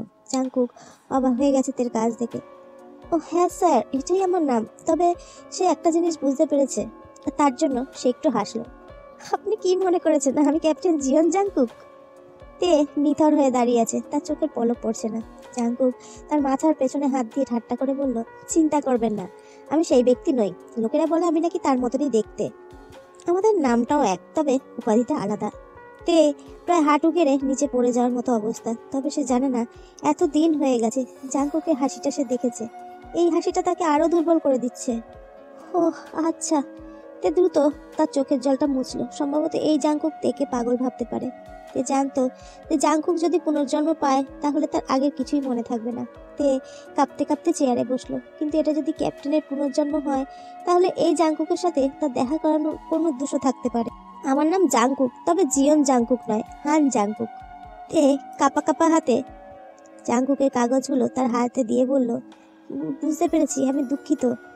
তে জাংকুককে শিক্ষকে সবকিছু বুঝিয়ে দিয়েছিল আর গাইড করছিল। 1 বছর যেতে না যেতেই জাংকুকের সাথে তার ভালো বন্ধুত্ব হয়েছিল। জাংকুক ছিলেন একজন পেয়ে শিক্ষক আর তে ছিল ইতিহাসের। তে জানতে চেয়েছিল তবে মহাবিশ্ব শেষ পর্যন্ত কি করতে চলেছে। ভাগ্য হয়তো জিমিনকে আমার কাছ থেকে ছিনিয়ে নিয়ে জাংকুককে পাঠিয়েছে এই মহাবিশ্বে জিমিনের বদলে অন্য একজনের নাম লিখে রেখেছে। পরেতে জানতে পেরেছিল জাংকুক তাকে পছন্দ করে। যেহেতু তারা একে অপরের সাথে অনেকদিন চলাফেরা করেছে, তারা দুজনেই সিদ্ধান্ত নিয়েছিল সম্পর্কে জড়াবে। তারা দুজন একে অপরের সাথে প্রেম করেছিল। তারা বেশ খুশি ছিল। 3 বছর তারা প্রেম করেছিল এবং এটি এখনো ভালোই চলছে। তবে বলা হয় ভালোবাসার মধ্যে গোপনীয়তা থাকতে নেই। তাদের কেউই প্রতারণা করেনি, তারা কেউই একে অপরের সময় নষ্ট করেনি। তবে তে সবসময় কিছু একটা অনুপস্থিতি উপভোগ করত। এই জাংকুক, একই বৈশিষ্ট্য, একই কণ্ঠ, একই মনোভাব, একই চেহারা। তাকে দেখলে একদম ক্যাপ্টেনের মতোই লাগতো। কিন্তু এতদিন আমি তার সাথে সম্পর্কে আছি, কিন্তু এই জাংকুক আমার সেই ক্যাপ্টেনের জাংকুকের মতো হতে পারেনি। আমি বলছি না আমি এই জাঙ্কুককে ভালোবাসিনি, আমি তাকে ভালোবেসেছি, কিন্তু এটা বলা যায় আমি তার মধ্যে জাংকুককে, আমার ক্যাপ্টেন জিয়ন জাংকুককে খোঁজার চেষ্টা করেছি। হয়তো এটা আমার ভুল ছিল। জাংকুকই কখনোই আমার ক্যাপ্টেনের মতো হতে পারবে না। যখন আমি এই জাংকুকের হাত ধরি তখন আমার কাছে মনে হয় ক্যাপ্টেনের হাত আমার জন্য আরো বেশি উষ্ণ ছিল। যখন আমি এই জাংকুককে চুমু করেছিলাম তখন আমার কাছে মনে হয়েছিল ক্যাপ্টেনের ঠোঁট আমার জন্য কতটা নরম ছিল। যখন আমি এই জাংকুককে জড়িয়ে ধরতাম তখন আমার মনে হতো ক্যাপ্টেনের বুকে আমি যেন অনেক বেশি নিরাপদ। এই জাংকুকও আশ্চর্যজনক, তবে আমি কখনোই এই জাংকুকের সাথে ক্যাপ্টেন জিয়নের তুলনা করতে পারবো না। এটা মস্ত বড় ভুল আমার জন্য। এই জাংকুক আর ক্যাপ্টেন সম্পূর্ণ আলাদা। 4 বছর হয়েছে, তবে আমি ভেবেছিলাম জাংকুকের সাথে সম্পর্কে থেকে হয়তো আমি ক্যাপ্টেনকে একটু হলেও ভুলতে পেরেছি। আমি ভুল ছিলাম। আমি ক্যাপ্টেনের জায়গায় কাউকে বসাতেই পারিনি। আমি বুঝতে পেরেছি আমার এই মনে শুধু ক্যাপ্টেনের জায়গা আছে। আমি এখনো তাকেই সব থেকে বেশি ভালোবাসি। আমি দুঃখিত জাংকুক, আমি যদি কোনো ভুল করে থাকি তবে আমি সত্যিই দুঃখিত। আমি এই সম্পর্কে আর থাকতে পারবো না। ইউং, ঠিক আছে, আমি সত্যিই সম্পর্ক ভাঙার কারণে কষ্ট পেয়েছি, কিন্তু আমিও তালগোল পাকিয়ে ফেলেছি। আপনি হয়তো আমার মাঝে অন্য কাউকে খুঁজেছেন। আমি সত্যিই দুঃখিত। এই সম্পর্ক বিচ্ছিন্ন হওয়ায় আমাদের কারোর দোষ নেই। আমি চাই আমরা বন্ধু হিসাবে থাকি। আমি তোমাকে হারাতে চাই না। হ্যাঁ, আসলে আমরা এখনো ভালো বন্ধু হয়ে থাকতে পারি। আমিও তোমাকে হারাতে চাই না। এরপর অনেক বছর কেটে গেছে, তারা দুজন দুজনের ভালো বন্ধু হয়ে রয়েছে, আর এতে তারা অনেক খুশি। তে এখন মাস্টার শিক্ষক হয়েছিলেন এবং জাংকুক শেফ হওয়ার জন্য শিক্ষকতা ছেড়ে দিয়েছে। জাংকুক এখন নিজের মতো এগিয়ে চলেছে এবং তারা এখনো ভালো বন্ধু। তে আশা করেছিল এই জীবনে হয়তো সে ক্যাপ্টেনকে ফিরে পাবে, তবে সে পেল না। সে সামনে এগিয়ে যেতে চাইলো, কারণ সে বুঝতে পেরেছে তার সবটা জুড়ে ক্যাপ্টেনই রয়েছে। তে হেসেছিল, কারণ সে অবশেষে তার ভাগ্যকে মেনে নিয়েছে। হয়তো তার এগিয়ে যাওয়ার সময় এসেছে। এই মুহূর্তে তে ঘুমের জন্য প্রস্তুত হচ্ছে। তার বয়স এখন 45 বছর। সে এখনো অবিবাহিত, কাউকে বিয়ে করতে চায়নি সে। আর ক্যাপ্টেন যদি ফিরে না আসে সে কাউকে বিয়ে করতেও চায় না। তের ভাই তেরিন এই বাড়িতেই থাকতো তার সাথে, এবং তার ভাইয়ের স্ত্রী এখন 9 মাসের গর্ভবতী।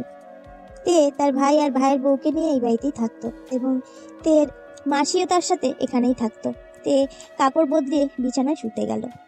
সে রুমের আলো নিভিয়ে দিল, বিছানায় শুয়ে পড়ার জন্য প্রস্তুত হবে। হঠাৎ একটা ঝলমলে আলো দেখা গেল। তে বিস্মিত হলো এবং কিছুটা ভয়ও পেয়েছিল। তার সাথে লড়াই করতে সে প্রস্তুত ছিল, কিন্তু তে বুঝতে পারলো কে এসেছে। সেখানে এমন একজন এসেছে যে এই কবছরে তার সামনে আসেনি। মিস পরি! তে কেঁদে উঠল, তার চোখ কাঁপছিল। মহিলাটি তের দিকে তাকিয়ে হাসলো। এটা সেই আগের পরি, তবে দেখে মনে হচ্ছে না তার বয়স বেড়েছে, আগের মতোই আছে। তে ইয়ুং, অনেক বছর হয়ে গেছে তাই না? তারা উত্তেজিত হয়ে একে অপরকে জড়িয়ে ধরল। আমি ভেবেছিলাম আপনাকে কখনো দেখতে পাবো না। সে পরীকে দেখে অনেক খুশি হলো। আচ্ছা, আমিও কিন্তু তোমাকে কিছু বলতে ভুলে গিয়েছিলাম। তে বিছানায় বসে জিজ্ঞাসা করলো, সেটা কি? তোমার একটা ইচ্ছা বাকি আছে, পরি তার ছড়ি ধরে বলল। তে ভ্রু কুঁচকে গেল। ইচ্ছে বাকি? তবে আমি তো কোনো ইচ্ছেই চাইনি। পরি এটাই ভেবেছিল। তুমি সেই মুহূর্তে অতীতে যেতে চেয়েছিলে, আর আমি তোমার ইচ্ছে পূরণ করেছি, অতীতে তোমাকে পাঠিয়েছি। হ্যাঁ, তাহলে আর একটা ইচ্ছে কি ছিল? পরি কথা বলতে ইতস্তত বোধ করছিল, কারণ সে জানে তে এই বিষয়ে সংবেদনশীল। সে রাতের কথা কি তোমার মনে আছে? তুমি বলেছিলে জাংকুক যেন দীর্ঘজীবী হয় আর তুমি তার সাথে সারা জীবন থাকতে পারো। তে চোখ দিয়ে আবার জল গড়িয়ে পড়ল। সে ভেবেছিল সে আর কাঁদবে না, তবে সে ভুল ছিল। আর এখন তোমার শেষ ইচ্ছা চাওয়ার সময়। তে দ্রুত তার চোখের জলটা মুছল। তুমি এখন কেন আমাকে এসব কথা বলছো? আমি দুঃখিত, তবে আমার এখন অনেক কাজ আছে। আমি তোমার শেষ ইচ্ছার কথা ভুলেই গিয়েছিলাম, তাই এখন সবকিছু আবার ঠিক করতে এসেছি। তে একটা দীর্ঘশ্বাস ফেললো এবং সে একটা বিরক্ত বোধ করলো। তে আমি জানি তুমি এখনো তাকে নিয়েই ভাবছো। তুমি কি আবার অনুশোচনা করতে চাও? তে ভেবেছিল পরি ঠিক কথাই বলছে, তবে তাকে এই ব্যাপারে ভাবতে হবে। আমাকে কি সত্যি এখন একটা ইচ্ছে চাইতে হবে? অবশ্যই। আমি তোমার জন্য চিরকাল অপেক্ষা করতে পারবো না। আমাকে কি 5 মিনিট সময় দেওয়া যায়? অবশ্যই, তোমাকে আমি 5 মিনিট সময় দিতে পারি। তে তার শেষ ইচ্ছা সম্পর্কে ভাবতে খুব মনোযোগী ছিল এবং অবশেষে সে সিদ্ধান্ত নিয়েছে। আমি এখন বলতে চাই। এত তাড়াতাড়ি হয়ে গেল? মাত্র 30 সেকেন্ড লেগেছে। আচ্ছা ঠিক আছে। পরি বাতাসে তার লাঠিটা ঘুরালো। একটা আলোর পথ সৃষ্টি হয়েছিল। তুমি প্রস্তুত তে? তে একটা দীর্ঘশ্বাস ফেললো এবং সে জানে তাকে প্রস্তুত থাকতেই হবে। হ্যাঁ, আমি প্রস্তুত। পরি হাসলো এবং তার লাঠি ঘোরালো। আমি 3 গোনার মধ্যে তুমি তোমার ইচ্ছের কথা বলবে। তে একটু নার্ভাস হলো। 1, 2, 3। এবং সেই রাতে তের ইচ্ছে পূরণ হয়েছিল এবং সেটা ছিল ইতিহাসের পুনরাবৃত্তি, তবে সেটা দুঃখের নয়, সুখের। পরের দিন তেরিন তেইয়ুং এর কাছে এসছে একটা ভেপু বাজাতে বাজাতে, এবং সেটা তার বউয়ের কাছে দিয়েছিল। এটাতে অনেক জোরে একটা শব্দ হচ্ছে, কারণ সে তেইয়ুংকে জাগাতে চায়। পৃথিবীর সবচেয়ে একগুঁয়ে মানুষকে জানাই শুভ জন্মদিন। তেরিন হাসছিল। তেরিন এবং তার স্ত্রী এসেছিল জন্মদিনের টুপি পরে। তার স্ত্রী এখন 9 মাসের গর্ভবতী। শুভ জন্মদিন তেইয়ুং হিউং, জাগো এখন। সে তেইয়ুংকে একজন বড় ভাইয়ের মতোই দেখত। তাদের মাসি হাতে কেক নিয়ে দাঁড়িয়েছিল। তেইয়ুংশি, জেগে ওঠো, তোমার জন্মদিন। তেরিন তেইয়ুং এর কাছে গেল। হিউং, উঠে পড়ো না, আমি কিন্তু এবার তোমার ওপর ঠান্ডা জল ফেলে দেবো। সে তেকে ধাক্কা দিতে লাগলো, কিন্তু তে নাড়াচাড়া করছে না, তার চোখ বন্ধ। তেইয়ুং, আমরা তোমার জন্য কেক করেছি, কিন্তু এখনো তের কোনো প্রতিক্রিয়া নেই। তেইয়ুং, জেগে ওঠো। তেরিন কাঁদতে কাঁদতে বলল, তুমি কি সুড়সুড়ি নিতে চাও? সে তেকে সুড়সুড়ি দিতে লাগলো। তের কোনো প্রতিক্রিয়াই নেই। তারা আতঙ্কিত হয়ে পড়লো। তেইয়ুং, উঠে পড়ো প্লিজ। তেইয়ুং।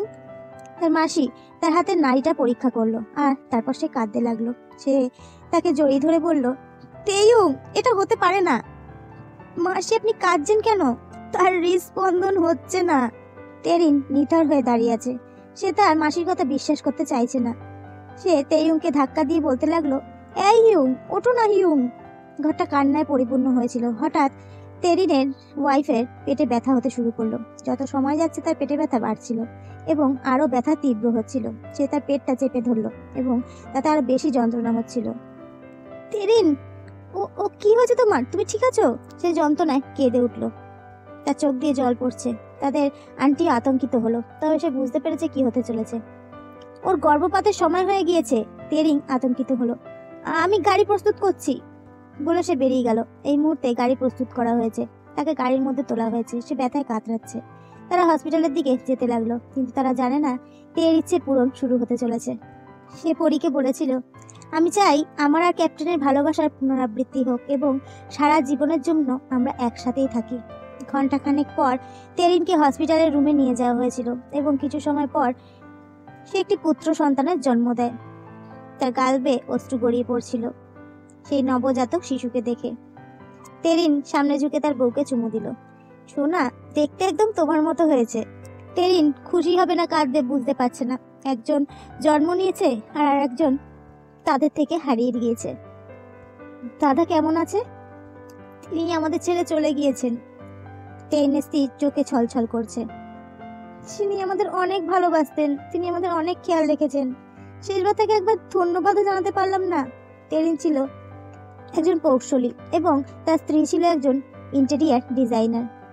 তেই তাদের দুজনকে স্নাতক হতে আর তাদের ভালোবাসাকে বিয়েতে পরিণত করতে সাহায্য করেছিল। আমি আসলে গত রাতে ওনাকে স্বপ্নেতে দেখেছিলাম। সে আমাকে একটা নেকলেসের সম্পর্কে কিছু বলেছেন। তেরিনের বুক কুঁচিয়ে গেল। নেকলেস? হ্যাঁ, আমি আসলে বুঝতে পারছি না, তবে তিনি বলেছেন আমাদের ছেলের নাম যেন তার নামেই রাখা হয় আর সেই নেকলেসটা তাকে দিতে, সেটা তার গলায় সব সময় পরিয়ে রাখতে। তেরিন একটু ভাবলো। তার হঠাৎ মনে পড়লো সেই নেকলেসের কথা, যেটা তার দাদা কখনো তার গলা থেকে খোলেনি। আমি মনে করি আমি সেটা সম্পর্কে জানি। আমি আমার ছেলের নাম তেইহিউংই রেখেছি, শুধু স্বপ্নের কারণে নয়। তেইহিউং আমাদের সাহায্য করেছিলেন, তার ধন্যবাদ হিসেবে। তার স্ত্রী যত্ন সহকারে তার সন্তানটিকে তেরিনের কাছে দিল। তাকে দেখতে অনেক সুন্দর। আমি আমার হিউংকে হারিয়েছি, কিন্তু ঈশ্বর আমাদের ছেলেকে পাঠিয়েছে। আমাদের কপালে হাতে এটাই ছিল। তেরিন হাসলো আর ছেলেকে আদর করতে লাগলো। তেইহিউং, কিম, তেইহিউং, তোমাকে স্বাগতম নতুন পৃথিবীতে। 7 বছর পর তুমি এখানে থাকো, আমি শুধু তোমার বাবাকে ডেকে আনবো, ঠিক আছে? তের মা তাকে এই কথাটা বলল। তের বয়স এখন 7 বছর। এই মুহূর্তে সে একটা খেলনা দিয়ে খেলছে। তারা এই মুহূর্তে স্কুলে আছে, সেই স্কুলে যেখানে তার বাবা মা স্নাতক হয়েছিল। সেখানে প্রচুর মানুষ, তবে শুধু ছাত্র ছাত্রীরা না, অভিভাবকরাও আছে। আসলে এখানে একটা প্রতিযোগিতা হচ্ছে, বিভিন্ন ধরনের প্রতিযোগিতা অভিভাবকদের। যেহেতু তেরিন এই স্কুল থেকে স্নাতক হয়েছে, তাই তাকে কুইজ প্রতিযোগিতায় স্পিকার বানানো হয়েছে। আর তার স্ত্রী ফোনে কথা বলতে ব্যস্ত ছিল, তবে তেইংয়ের দিকে সে নজর রাখছিল। তে চুপচাপ খেলছিল, তবে তার কানে হঠাৎ একটা কান্নার আওয়াজ এলো। তেইং পেছনে তাকিয়ে দেখলো একটা গাছের নিচে একটা ছেলে কাঁদছে। এটা ছিল সেই গাছটা যেখানে হাজার কান্না করে জাংকুক তের জন্য অপেক্ষা করেছে। আজও সেখানে কেউ একজন কাঁদছে। প্রথমে তে শুধু তার দিকে তাকিয়ে দেখলো, কিন্তু তে তার দিকে আস্তে আস্তে এগিয়ে গেল। যে ছেলেটা নিচে বসে কাঁদছে, এটা তের মায়ের চেয়ে বেশি দূরে ছিল না, সে এখন নিরাপদ। তুমি কাঁদছো কেন? সে মৃদুভাবে জিজ্ঞাসা করলো। ছেলেটি তের দিকে তাকালো, তার গাল বেয়ে অশ্রু গড়িয়ে পড়ছে। চলে যাও এখান থেকে, আমার মা বলেছে অপরিচিত মানুষদের সাথে কথা না বলতে। কিন্তু এটা কেন? আচ্ছা ঠিক আছে, আমার নাম তেইয়ং। কি তেইয়ং? ছেলেটি তার দিকে ভ্রু কুঁচকে তাকালো। আমি তো এখন অপরিচিত নই, এখন তুমি আমার সাথে কথা বলতেই পারো। ছোট ছেলেটি ভেবেছিল যে তের কথায় যুক্তি আছে, সে তবুও কোনো কথা বলছে না। আমি কোনো খারাপ মানুষ নই। তে সত্যি ছেলেটার সাথে বন্ধুত্ব করতে চায়। সত্যি? তে একটা হাসি দিল। আচ্ছা, তোমার নাম কি? ছোট ছেলেটি তখনই ইতস্তত বোধ করছিল, তবে সে তার নাম বলেছিল। আমার নাম জাংকুক, জিয়াং জাংকুক। তে জাংকুকের সামনে বসলো। তাদের বয়সের ব্যবধান 2 বছরের। কুকি, কাঁদছো কেন? আমি আমার মাকে খুঁজে পাচ্ছি না। এই বলে জাংকুক আরো জোরে কাঁদতে লাগলো, তার গাল বেয়ে অশ্রু গড়িয়ে পড়ছে। তুমি হারিয়ে গেছো? জাংকুক মাথা নাড়ল। হ্যাঁ, আমি একটা খেলনা দেখছিলাম, তখন হঠাৎ পিছনে তাকিয়ে দেখি আমার মা নেই। তে আস্তে করে জাংকুককে দাঁড় করালো আর বলল, এসো কুকি, আমি তোমাকে বাঁচাবো। আমাকে বাঁচাবে? আমি তোমাকে মা খুঁজে বের করে দেব। ওকে। তে জাংকুকের হাত এমন ভাবে ধরেছে দেখে মনে হচ্ছে সে জাংকুকের দায়িত্ব নিয়েছে। তে জাংকুককে নিয়ে তার মায়ের কাছে গেল। তার মা জাংকুককে দেখে অবাক হলো এবং সে জাংকুকের সামনে বসে বলল, আরে বাবা, তোমার নাম কি? আমার নাম জাংকুক। সে হারিয়ে গেছে, তার মাকে খুঁজে বের করতে হবে। তে মা দেখলো তে আর জাংকুক একে অপরের হাত শক্ত করে ধরে আছে। এটা বেশ সুন্দর, তাই নাকি? তারা গার্ডের কাছে গেল আর জাংকুককে চিৎকার করে তার মাকে ডাকতে বলল। কি, চিন্তা করো না, আমরা তোমার মাকে ঠিক খুঁজে বের করব। তারা দুজনে একটা বেঞ্চে বসেছিল এবং জাংকুকের মায়ের জন্য অপেক্ষা করছে। তে জাংকুককে সুড়সুড়ি দিলে জাংকুক অবাক হয়। আমাকে সুড়সুড়ি কেন দিচ্ছ? তে আবার জাংকুককে সুড়সুড়ি দিল। আরে তুমি হাসছো না, তাই চিন্তা করো না, তোমার মা শীঘ্রই ফিরে আসবে। জাংকুক হাসতে হাসতে বলল, আরে থামো। জাংকুক খেয়াল করলো এর গলায় একটা নেকলেস। এটা কি? তে নেকলেসটা হাতে ধরলো। ও, এটা এটা মা বলেছিল এটা আমাকে আমার জেঠু দিয়েছে। সে কোথায়? সে এখন দেবদূত হয়ে গেছে। তে মন খারাপ করলো। ও ঠিক আছে, সে এখন দেবদূত তাহলে। কিন্তু জাংকুক নেকলেসটা দেখে অনেক কৌতূহলী ছিল। এটা এমন দেখতে কেন? তে তার হাতে সে নেকলেসটা সাইনটা করলো আর বলল, আরে এটা এরকম, এভাবে, ঠিক যেভাবে অতীতের জাংকুক তাকে নেকলেসটা দেওয়ার সময় বলেছিল। জাংকুকও তের হাতের মতন আবার করলো। ও, এটা এরকম? আমার বাবা বলেছে এটার মানে আমি তোমাকে ভালোবাসি। জাংকুক তের কথা শুনে বলল, আমি তোমাকে ভালোবাসি। দুজনেই মজা করে চিৎকার করে বলে উঠলো, আমি তোমাকে ভালোবাসি। তারা বারবার এটা বলতে লাগলো। হঠাৎ তের মা এলো। ও জাংকুক, আমি মনে করি ওইটা তোমার মা।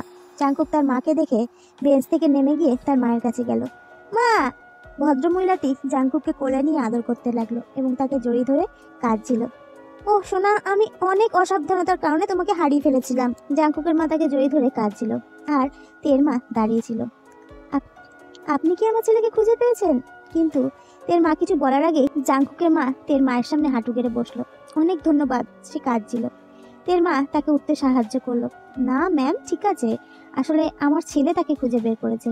মহিলাটি তের দিকে তাকিয়ে হাসলো। অনেক ধন্যবাদ তোমাকে ছোট ছেলে।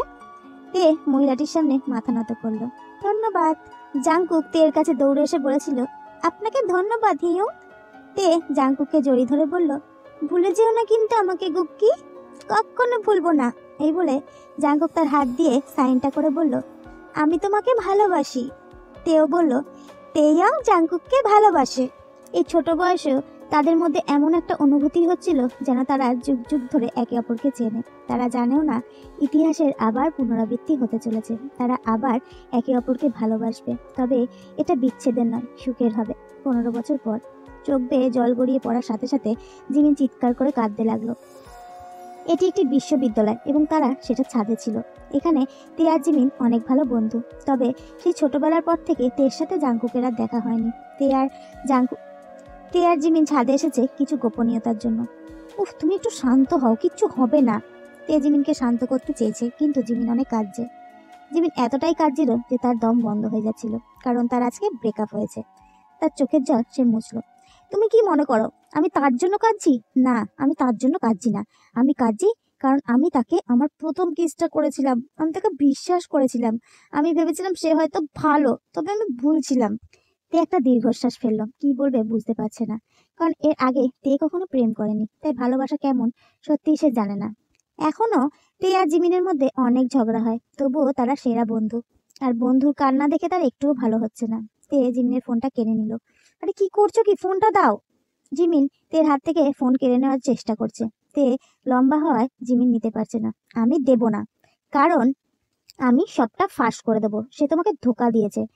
এই তুমি কি পাগল হয়ে গেছো? সে আমাকে চিনে যাবে যে আমি ছবি ফাঁস করে দিয়েছি। প্লিজ ফোনটা দাও। তে ফোন থেকে টাইপ করে বেনামি অ্যাকাউন্ট থেকে সব ছাত্রছাত্রীদের কাছে ছবি পাঠিয়ে দিয়েছে, যাতে সবাই জানতে পারে জিমিনকে ধোকা দেওয়া হয়েছে। তে জানতো যে জিমিনকে ধোকা দিয়েছে তার এতে অপমান বোধ হবে, আর সে এটারই যোগ্য। জিমিন একটা বেঞ্চে উঠলো তে হাত থেকে তার ফোনটা নিতে, কিন্তু ততক্ষণে দেরি হয়ে গেছে। ইতিমধ্যেই তে ফোন নিয়ে সিঁড়ি দিয়ে দৌড়ে নামতে লাগলো। কিম তে-ইয়ং, তোমাকে আমি ছাড়বো না বলে জিমিনও তের পেছনে দৌড়ালো। তে চতুর্থ তলায় দিয়ে দৌড়াচ্ছে, সেখানে অনেক ছাত্রছাত্রীরা ছিল। তাদের মধ্যে এক্সকিউজ মি বলতে বলতে সে দৌড়াতে লাগলো। দৌড়াতে দৌড়াতে টুইটারে ছবি পোস্ট করার চেষ্টা করছে। যখন সে উপরে তাকালো তখন দেখতে পেল জিমিন তাকে ধরার জন্যই দৌড়চ্ছে। তে দ্রুত তৃতীয় তলার সিঁড়ি দিয়ে নামতে লাগলো, কারণ ডান দিকে জিমিন আসছিল। তের প্রায় হোঁচট খাওয়ার মতো অবস্থা ছাত্রছাত্রীদের মধ্যে। জিমিন প্রায় তের পাশাপাশি চলে এসছে। তে দ্রুত দিক পরিবর্তন করে বাঁদিকে যেতে লাগলো, যেখানে তাদের প্রেসিডেন্ট কাউন্সিলর মিস লিসা ছিল। আরে কিম তেইয়ং, এভাবে দৌড়াচ্ছ কেন? লিসা বিরক্তিকর চোখে তাকালো। ওহ গড, আমার এখন এসব উত্তর দেওয়ার সময় নেই, কারণ পেছনে জিমিন অনেক কাছাকাছি। এই জিমিন, দাঁড়াও দাঁড়াও এখানে। জিমিন দৌড়াতে যাচ্ছিল, তবে সে এখন দাঁড়াতে চায় না, সে থেকে ধরতে চায়। তবে প্রেসিডেন্টের কথা তাকে শুনতেই হবে। জিমিন দাঁড়াতে গিয়ে ভারসাম্য হারিয়ে মেঝেতে ঠাস করে পড়ে গেল। তার অনেক ব্যথা লেগেছে। আপনারা কি এখানে খেলার জায়গা পেয়েছেন? প্রেসিডেন্ট, আমি আসলেই দুঃখিত, তবে হলওয়েতে কি আমরা হাঁটতেও পারবো না? আমরা শুধু সেরা বন্ধু না, আমরা দুষ্টুমি করছিলাম। জিমিন, আপনি একজন শাস্তি অফিসার, ঠিক আছে? আপনি আপনার কাজ মনোযোগ দিয়ে করুন। এইভাবে দৌড়াদৌড়ি করবেন না, তা না হলে কিন্তু আমি আপনার নামে চার্জ করব, ঠিক আছে? এই বলে লিসা চলে গেল। জিমিন আগে চিৎকার করতে লাগলো। জিমিনের প্রচন্ড বিরক্ত লাগছিল, কারণ তাকে অনেক কথা শুনতে হয়েছে প্রেসিডেন্টের কাছ থেকে। জিমিন তার পেছনেই আছে, এইভাবে তে দৌড়াচ্ছিল।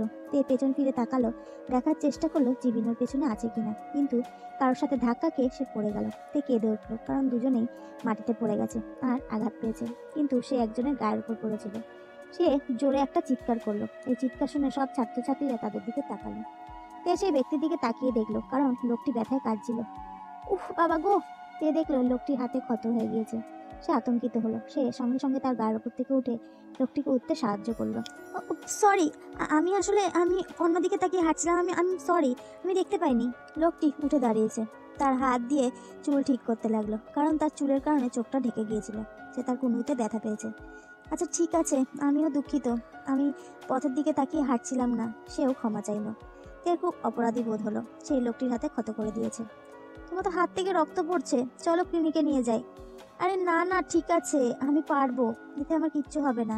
সে একটা আন্তরিক হাসি দিল। তে জোর দিল, আমি সত্যি অপরাধ বোধ করেছি, তাই আমি দুঃখিত, দয়া করে আমার সাথে ক্লিনিকে চলুন। এবং তে সেই লোকটিকে শক্ত করে ধরে রেখেছে। এটা সেই লোকটির কাছে সুন্দর মনে হয়েছে। তে আসলে নিজেকে অপরাধী বোধ করছিল। ক্লিনিকে পৌঁছানোর পর নার্স তার ক্ষততে ওষুধ লাগাতে লাগলো। তে সেখানে দাঁড়িয়েছিল আর অপেক্ষা করছিল। ফোন শক্ত করে ধরে রেখেছে। সে আসলেই অনেকটা দুঃখিত ছিল। তে তার ঠোঁটটা কামড়ে ধরে আছে, একটা ছোট্ট শিশুর মতন। আরে, লোকটি ডাকলো। তে চমকে উঠলো। ও তুমি ঠিক আছে এখন? নার্স কিছু বলেছে? আমাকে কি কিছু দিতে বললো? মানে তোমার ওষুধ? লোকটা হাসলো। তে চুপ হয়ে গেছে। লোকটি কনুয়ে ব্যান্ডেজ করা। আরে আতঙ্কিত হবেন না, আমি এখনো পুরোপুরি ঠিক আছি, কিচ্ছু হয়নি, এটা শুধু একটা ক্ষত, কোনো ছুরির আঘাত নয়। তে লোকটির সামনে মাথা নত করে বলল, আমি সত্যিই দুঃখিত না দেখার কারণে, আমাকে ক্ষমা করবেন। তে মাথা নত করলে সেরকম লোকটা খেয়াল করলো না। তের গলার নেকলেসের দিকে তার চোখ গেল। লোকটির চোখ সরু হয়ে গেছে, কারণ সে এটাকে চিনতে পেরেছিল। সে ভাবছে সে কি ঠিক দেখছে। আমি জিজ্ঞাসা করার জন্য দুঃখিত, তবে তুমি এই নেকলেসটা কোথায় পেলে? লোকটা ইতস্তত বোধ করলো। তে নিজেকে ইতস্তত বোধ করে বলল, ও ও, এটা আসলে আমি যখন ছোট ছিলাম আমার বাবা মাকে এই নেকলেসটা আমার জেঠু দিয়েছিল, আর তারা বলেছিল এটা আমার গলায় যেন সবসময় আমি রাখি। তে বুঝিয়ে দিল নেকলেসটা শক্ত করে ধরে সেটা তার কাছে কতটা প্রয়োজনীয়। কিন্তু আপনি কেন জিজ্ঞেস করছেন? সে নার্ভাস বোধ করলো। জাংকুক মাথা নেড়ে হাসলো। কিছু না, আসলে এই নেকলেসটা দেখে একজনের কথা মনে পড়লো। হ্যাঁ, তের সাথে যে লোকটি ধাক্কা লেগেছিল সেটা আমাদের জাংকুক। তে ভ্রু কুঁচকালো। ওহ, আপনি বলতে চাচ্ছেন এই নেকলেসটা আগে কাউকে দেখেছেন? তবে তাকে আমি অনেক আগে দেখেছি, সেটা অনেক আগের কথা। যাই হোক, আপনার কাছেও একই নেকলেস আছে? তে সন্দেহভাজন দৃষ্টিতে তাকালো এবং নেকলেসটা শক্ত করে ধরলো। তুমি সিরিয়াস? আমি যতদূর জানি এটা শুধু আমার কাছেই আছে, আর এটা অনেক পুরনো। তাহলে কেমন করে এটার আরেকটা থাকতে পারে? আমি জানি না, তবে আমি এটা দেখেছি। ভাই যাবে, এক সেকেন্ড। জাংকুক তেকে ভালোভাবে দেখতে লাগলো। আপনি কি সম্ভবত কিম তেইয়ং? তে অবাক হয়ে গেল। তুমি আমার নাম কিভাবে জানলে? তের কথা শুনে জাংকুক হেসে উঠল। ও মাই গড, হিউং, এটা আমি আমি জাংকুক, জিয়ন জাংকুক বলে সে কেঁদে উঠল। তে ভ্রু কুঁচকালো। নামটা চেনা চেনা লাগছে। আমি কি আপনাকে চিনি? জাংকুক ঠোঁট কামড়ে ধরলো। সে কিভাবে বলবে?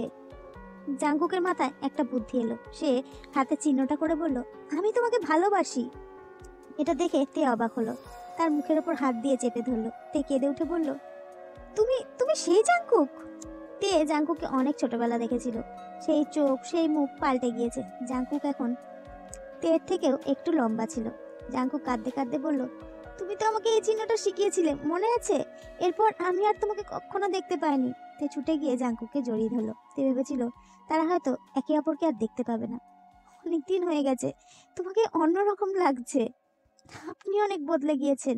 তারা অনেক কথা বলেছিল একে অপরের সাথে। ওহ ক্যাপ্টেন, ওরা আমাকে বলল তোমার কি হয়েছে, তুমি কি ঠিক আছো? তে একটু ভয় পেয়ে গেল, কারণ জাংকুককে তার জন্যই ক্লিনিকে আসতে হয়েছে। আরে আমি ঠিক আছি, একটু ক্ষত হয়েছে তাই। ও, এই যে তেয়াং হিউং, আমার ছোটবেলার বন্ধু। তোমাকে আমি বলেছিলাম তেয়াং হিন, ইনি ইয়ঙ্গি, আমার সতীর্থ। আপনি একজন ক্যাপ্টেন? ইয়ঙ্গি মাথা নেড়ে বলল, হ্যাঁ, ও আমাদের বাস্কেটবলের ক্যাপ্টেন। তিনি সত্যিই ভালো খেলেন। আপনি কি আমাদের অনুশীলন দেখতে চান? জাংকুক ইয়ঙ্গির কানে চিমটি দিয়ে হেসে উঠল। এটা বলো না, বড্ড অস্বস্তিকর। আরে না না, ঠিক আছে, আমি সত্যি আগ্রহী অনুশীলন দেখার জন্য। ইয়ঙ্গি দ্রুত মাথা নাড়ল। অবশ্যই, আসুন তাহলে। কথাটা শুনে জাংকুক ইয়ঙ্গিকে টেনে কোনায় নিয়ে গেল, যেখানে তাদের দুজনের কথা তে শুনতে পাবে না। এটা কেন করছো ইয়ঙ্গি হিউং? আপনি কি আমাকে তার সামনে প্রকাশ করতে চাইছেন? কি? আমি তোমাকে সাহায্য করছি তার কাছাকাছি যাওয়ার জন্য, কারণ তুমি তো তার কথা আমার কাছে অনেক বলেছো। ওই নেকলেসটার কথাও বলেছো। তুমি নাকি ওই বয়সেই ক্রাশ খেয়েছিলে তার উপর। তাহলে এখন এমন কেন করছো? উফ, চুপ করো, সে শুনে ফেলবে। তারা তিনজনই ক্লিনিক থেকে বের হওয়ার সময় দরজা খুলতেই জিমিনকে দেখতে পায়। জিমিন তেকে দেখে চিৎকার করতে লাগলো, তুমি এখানে লুকিয়ে আছো? জিমিন তেকে মারতে যাওয়ার সময় পিছনে পড়ে যাচ্ছিল। সৌভাগ্যবশত ইয়ঙ্গি তাকে ধরেছিল। ইয়ঙ্গি জিমিনের দিকে তাকিয়েছিল। জিমিন তাড়াতাড়ি উঠে ইয়ঙ্গির হাতের থেকে নিজের হাতটা সরিয়ে নিল। থ্যাঙ্কস। জিমিন ইয়ঙ্গির দিকে তাকায়নি, কারণ সে সবেমাত্র জনের কাছ থেকে ছ্যাঁকা খেয়েছে। হিউং, আমি পরে দেখা করব। তে হেসে মাথা নাড়ল। অবশ্যই, আমার আজকে তেমন ক্লাস নেই, বিকেলে দেখা করতে পারি। ঠিক আছে, তাহলে বিকেলে দেখা হচ্ছে। জাংকুক আর ইয়ঙ্গি চলে গেল। ওই লোকটা তো অভদ্র কেন? আমি ওই বদমাসটার কথা বলছি যে আমাকে ওভাবে ধরলো। তে হাসলো। আমার মনে হয় তুমি আর একজনকে পেয়ে গিয়েছো। জিমিন চিৎকার করে উঠলো এবং তেকে মারতে থাকে। তোমাকে আমি মেরেই ফেলবো, তোমার জন্য প্রেসিডেন্ট আমাকে অনেক কথা শুনিয়েছে। তে বুঝতে পারছে না এই মুহূর্তে তার স্পন্দন দ্রুত হচ্ছিল। মাথায় একটা ঝাপসা জিনিস ভেসে উঠছিল। মনে হচ্ছিল তার সাথে আগেও এমন হয়েছে। আসলে তে বুঝতে পারেনি তার অতীতের আবার পুনরাবৃত্তি হচ্ছে। 1 বছর পর তে আর জাংকুক ডেট করছে। জিমিন টুইটারে পোস্ট করলো, আমি শুনলাম আপনি নাকি কয়েক মাস ধরে তার সাথে ডেট করছেন। তে কোনো উত্তর দিল না। হ্যালো, টি মানে চা। তুমি আবার আমাকে চা বলছো? আমি শুনলাম তুমি নাকি 1 মাস ধরে জাংকুকের সাথে ডেট করছো। তো তোমরা দুজন কি এখন সম্পর্কে আছো? প্লিজ দয়া করে বলো আমাকে। ওএমজি, হ্যাঁ, আমার সেরা বেস্টি, আমাদের মধ্যে একটা সম্পর্ক হয়েছে। তুমি না আসলেই বোঝো না। কি বুঝি না? তুমি কি জানো না জাংকুক কেন তোমার সাথে ডেট করছে? হ্যাঁ জানি, কারণ আমি অনেক সুন্দর দেখতে, আর সে আমাকে প্রতিরোধ করতে পারে না। জিমিন আর কিছু মেসেজ করলো না। কিছুক্ষণ বাদে আবার একটা টুইটারে পোস্ট করলো, আমি এই মুহূর্তে তের সাথে বন্ধুত্ব ছিন্ন করছি। আমি এখন নতুন বন্ধুর সন্ধান করছি, কারণ তে আসলে একটা বাচ্চা। তে আবার তাকে মেসেজ করলো, তোমার টুইটার পোস্টের মানে কি? তুমি এটা বোঝো না? আরে কি বুঝবো, আমি জানি, আমি সত্যি বলছি। জাংকুক তোমাকে পছন্দ করে। আমি খেয়াল করেছি যখন সে তোমার দিকে তাকায় তখন তার চোখ অন্য কথা বলে। তুমি খেয়াল করনি? তার চোখ দেখতেই ওরকম। আমি আর পাচ্ছি না, হাল ছেড়ে দিয়েছি। কত কষ্ট করেছি তোমাদের দুজনকে এক করার জন্য। মিনি, তুমি আসলে একটু বেশিই ভাবছো। ও শুধু বন্ধু আমার। কিন্তু আমি জানি জাংকুক তোমাকে পছন্দ করে, আর তুমিও জাংকুককে পছন্দ করো, কি তাই না? তুমি আমাকে এই প্রশ্ন কেন করছো? OMG, আমি জানতাম তুমি এই কথাই বলবে। আমি জানি তুমি তাকে পছন্দ করো। চুপ করো তুমি। জাংকুককে যদি এই কথা বলেছো তাহলে তোমার কান ছিঁড়ে ফেলবো। আমার অনেক আগেই স্ক্রিনশট নেওয়া হয়ে গেছে। তে একটা টুইটারে পোস্ট করলো, আমি জিমিনকে ঘৃণা করি। জিমিনও আবার পোস্ট করলো, বন্ধুরা আমি একটা বেবি, আজ থেকে আমার নাম বেবি। জাংকুক আর তে মেসেজে কথা বলছে।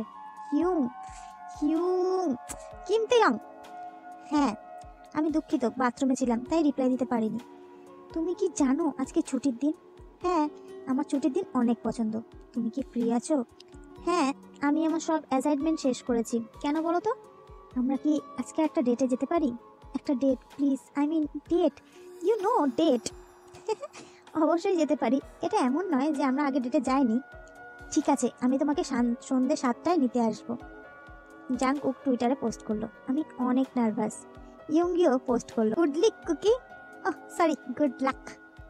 ওহ, আমি এই জায়গাটাকে অনেক মিস করি। তে 2 হাত ছড়িয়ে বাতাস অনুভব করছে। এখন সন্ধ্যে 7টা বাজে। জাংকুক তাকে ডেটে একটা অর্কেডে নিয়ে এসেছে। তাদের বন্ধুত্ব অনেক দিন হয়ে গেছে। জাংকুক বুঝতে পেরেছে সে তের উপরে ক্র্যাশ খেয়েছে, কিন্তু তারা এখন একসাথে সময় কাটায়। তখন জাংকুক অনুভব করতে পেরেছে যে সে আসলে তের প্রেমে পড়েছে। কিন্তু কিভাবে তেকে ভালোবাসার কথা বলবে সেটা ভেবে সে ইয়ঙ্গির কাছে পরামর্শ চেয়েছিল। তবে আজকে এখানে তেকে আনার একটাই উদ্দেশ্য, তেকে আজকে তার সব মনের কথা সে বলবে। জাংকুক প্রত্যাখ্যান হতে ভয় পায়, তবে আজ তার অনুভূতি সে প্রকাশ করবেই। চলুন আমরা ক্যারোজেলে উঠি। তে সুখে দৌড়চ্ছে ক্যারোজেলের দিকে। জাংকুক হাসলো, আমি তো ভাবলাম তুমি বড় কোনো রাইড বেছে নেবে। এটাতে তো বাচ্চারা ওঠে, আমি কি বড় নাকি? এটাতে আমরা চড়তে পারি। এই বলে জাংকুকের হাত ধরে সে টানতে লাগলো এবং ক্যারোজেলের দিকে গেল। ক্যারোজেলে অনেক মানুষ আছে, বাচ্চারা বেশি, তবে তে তাতে পাত্তা দেয় না, সে তো মজা করতে চায়। এরপর তারা জায়ান্ট হুইলে চাপলো। তারা দুজন অনেক আনন্দ করছিল। জায়ান্ট হুইলের একেবারে উপরে উঠে তে আশেপাশের পরিবেশ উপভোগ করছিল। আনন্দে সে জাংকুকে গালে একটা চুমু দিল। জাংকুক অবাক হলো। তে আসলে এটা খুশিতে করেছিল, কিন্তু জাংকুক আর বিন্দু মাত্র দেরি না করে তেকে কাছে টেনে তেকে কিস করতে লাগলো, ঠিক একইভাবে যেভাবে তারা অতীতে এই একই জায়গায় কিস করেছিল। কিছুক্ষণ কিস করার পর দুজনেই দুজনের মাথায় মাথা ঠেকিয়ে রেখেছে। তে বলল, আমাদের আশেপাশে কেউ নেই তাই না? তে আর বিন্দু বিসর্গ দেরি না করে সে আবার জাংকুকে কিস করতে লাগলো। সেদিন দুজনেই অনেক মজা করেছিল। একটা অদ্ভুত ফিলিংস কাজ করেছিল তাদের মধ্যে। তাদের দুজনেরই সেটা প্রথম চুম্বন ছিল। আবার ইতিহাসের পুনরাবৃত্তি হলো। পরের দিন কলেজে। এই ওরা ইয়ঙ্গি হিউং আর জিমিন হিউং নয়? জাংকুকের চোখ সরু হয়ে তাকিয়েছিল, কারণ সামনে তারা যেটা দেখতে পাচ্ছিল সেটা অদ্ভুত। জাংকুকাতে বই পড়ার জন্য কলেজের লাইব্রেরিতে যাচ্ছিল। যাওয়ার পথে তাদের দুজনকে তারা দেখতে পেল। হ্যাঁ, ওটা তো তারাই। জাংকুকাতে তাদের দুজনের কাছে গেল। ওদের সাথে কি হয়েছে সেটা বুঝতে পেরে তে হাসতে লাগলো। ইয়ঙ্গি আর জিমিন দুজনেই তাদের ক্লাসের বাইরে দাঁড়িয়েছিল, তাদের মাথার ওপর আর হাতের ওপর বই দিয়ে দাঁড় করানো। আপনারা কি শাস্তি পেয়েছেন? জিমিন বিরক্তিকর মুখ করে রেখেছিল। কেন, তুমি কি চোখে দেখতে পাও না? আপনারা আবার কি করেছেন যেভাবে শাস্তি দেওয়া হয়েছে? এই বেয়াদব ইয়ঙ্গি আমার ব্যাগে একটা ব্যাং রেখে দিয়েছিল, সে লাফিয়ে উঠলো, আমি ভয় পেয়ে যাই এবং আমার কাছ থেকে জল ছিটকে ম্যামের চায়ের কাগজপত্র সব ভিজিয়ে দিয়েছে। আমি আর কতবার বলবো ব্যাংটা আমি রাখিনি। চুপ করো বেয়াদব, তুমি এটা করেছো কারণ আমি ভয় পেয়েছিলাম যখন তুমি তখন হাসছিলে। আমি হাসছিলাম কারণ তোমাকে দেখতে জোকারের মতো লাগছিল। আমি কি হাসতেও পারবো না? তুমি চুপ করো, আমার মন পরিবর্তন তুমি করতে পারবে না, এটা তুমিই করেছো।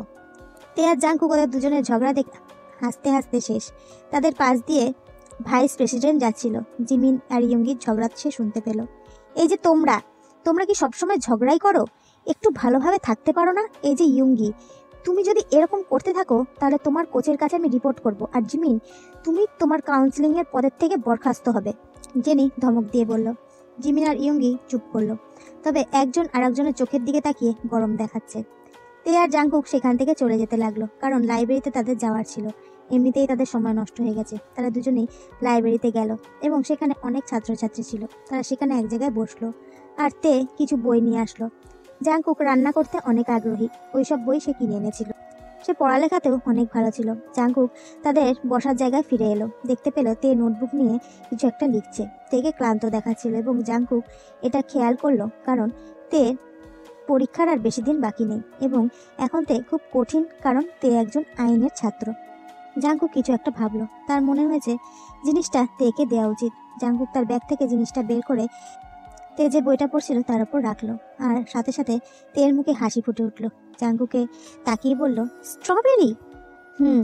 আমি জানি তোমার সবচেয়ে পছন্দের ফল এটা, তাই দোকানে দেখার সাথে সাথে তোমার কথা মনে পড়লো আর কিনে নিয়ে এলাম। তে মুগ্ধ হয়ে জাংকুককে দেখছে, সে অনেক চিন্তাশীল। আপনি আমাকে ভালো রাখার জন্য এসব করছেন, তাই না? জাংকুক হেসে উঠল, অবশ্যই।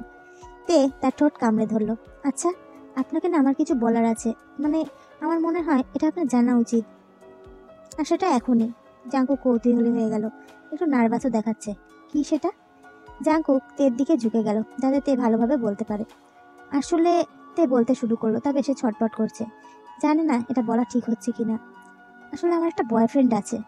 কথাটা শুনে জাংকুক পাথর হয়ে গেল। সে তার জায়গা থেকে নড়তে পারছে না, তার মন ভেঙে গিয়েছে। সে একটা মিথ্যা হাসি দিল। আমরা সবেমাত্র ডেটিং শুরু করেছি, আমার মনে হলো এটা আপনার জানা উচিত, তাই বললাম। জাংকুক কি বলবে বুঝতে পারছে না। ও তাই? তে আস্তে আস্তে মাথা নাড়ল। জাংকুক তার চেয়ারে হেলান দিয়ে বলল, অভিনন্দন হিউং তোমাকে। তার বুকে যন্ত্রণা হচ্ছে, সে অনুভব করতে পারছে। তুমি তাকে অনেক ভালোবাসো, তাই না? জাংকুক একটা হাসি দিয়ে বলল, তবে তে বুঝতে পেরেছে জাংকুক ভিতরে ভিতরে অনেক কষ্ট পাচ্ছে। আমি তাকে অনেক ভালোবাসি এবং এটাও জানি সে আমাকে অনেক ভালোবাসে। আমি তাকে পেয়ে আসলেই ভাগ্যবান। জাংকুকের চোখ জলে ছলছল করছে, তবে সে অনেক কষ্টে কান্নাটা আটকে রেখেছে। সে কেমন? সে একটা বইয়ের দিকে তাকিয়ে কথাটা জিজ্ঞাসা করলো। মানে সে কেমন? সে কি এখানেই পড়াশোনা করছে? সে কি ভালো? তুমি কি নিশ্চিত সে তোমাকে ভালোবাসে? তুমি কি তাকে সত্যিই ভালোবাসো? তুমি কি নিশ্চিত যে সে তোমাকে কষ্ট দেবে না? তে হেসে উঠল। চিন্তা করবেন না, আমি তাকে অনেক বিশ্বাস করি। আপনি কি তার নাম জানতে চান? জাংকুক হেসে মাথা নাড়ল। না, ঠিক আছে, এটা শোনার কোনো প্রয়োজন নেই। এটা তোমার গোপন খবর। আমাকে কেন জানাবে? কে হই আমি তোমার? তার নাম হলো জিয়ন জাংকুক। কথাটা বলে তে হেসে উঠল। জাংকুক মাথা নাড়ে বলল, ও বাহ, খুব সুন্দর নাম তো। কথাটা বলেই জাংকুক তের দিকে চোখ ছোট ছোট করে তাকালো, সেই খরগোশ ছানার মতো, সেই অবিশ্বাস্য চেহারা। তার চোখ বলে দিচ্ছে সে কতটা খুশি হয়েছে। সে তের দিক থেকে কোনো কথা না বলে তার দিকে তাকিয়েছিল। হিউ, তুমি কি আমার সাথে মজা করছো? অবশ্যই না, সে আসলেই আমার বয়ফ্রেন্ড। জাংকুক যেন বিশ্বাসই করতে পারছে না। সে তার হাসি আটকে রেখে বলল, শিউং, তাহলে আমরা এখন অফিসিয়াল?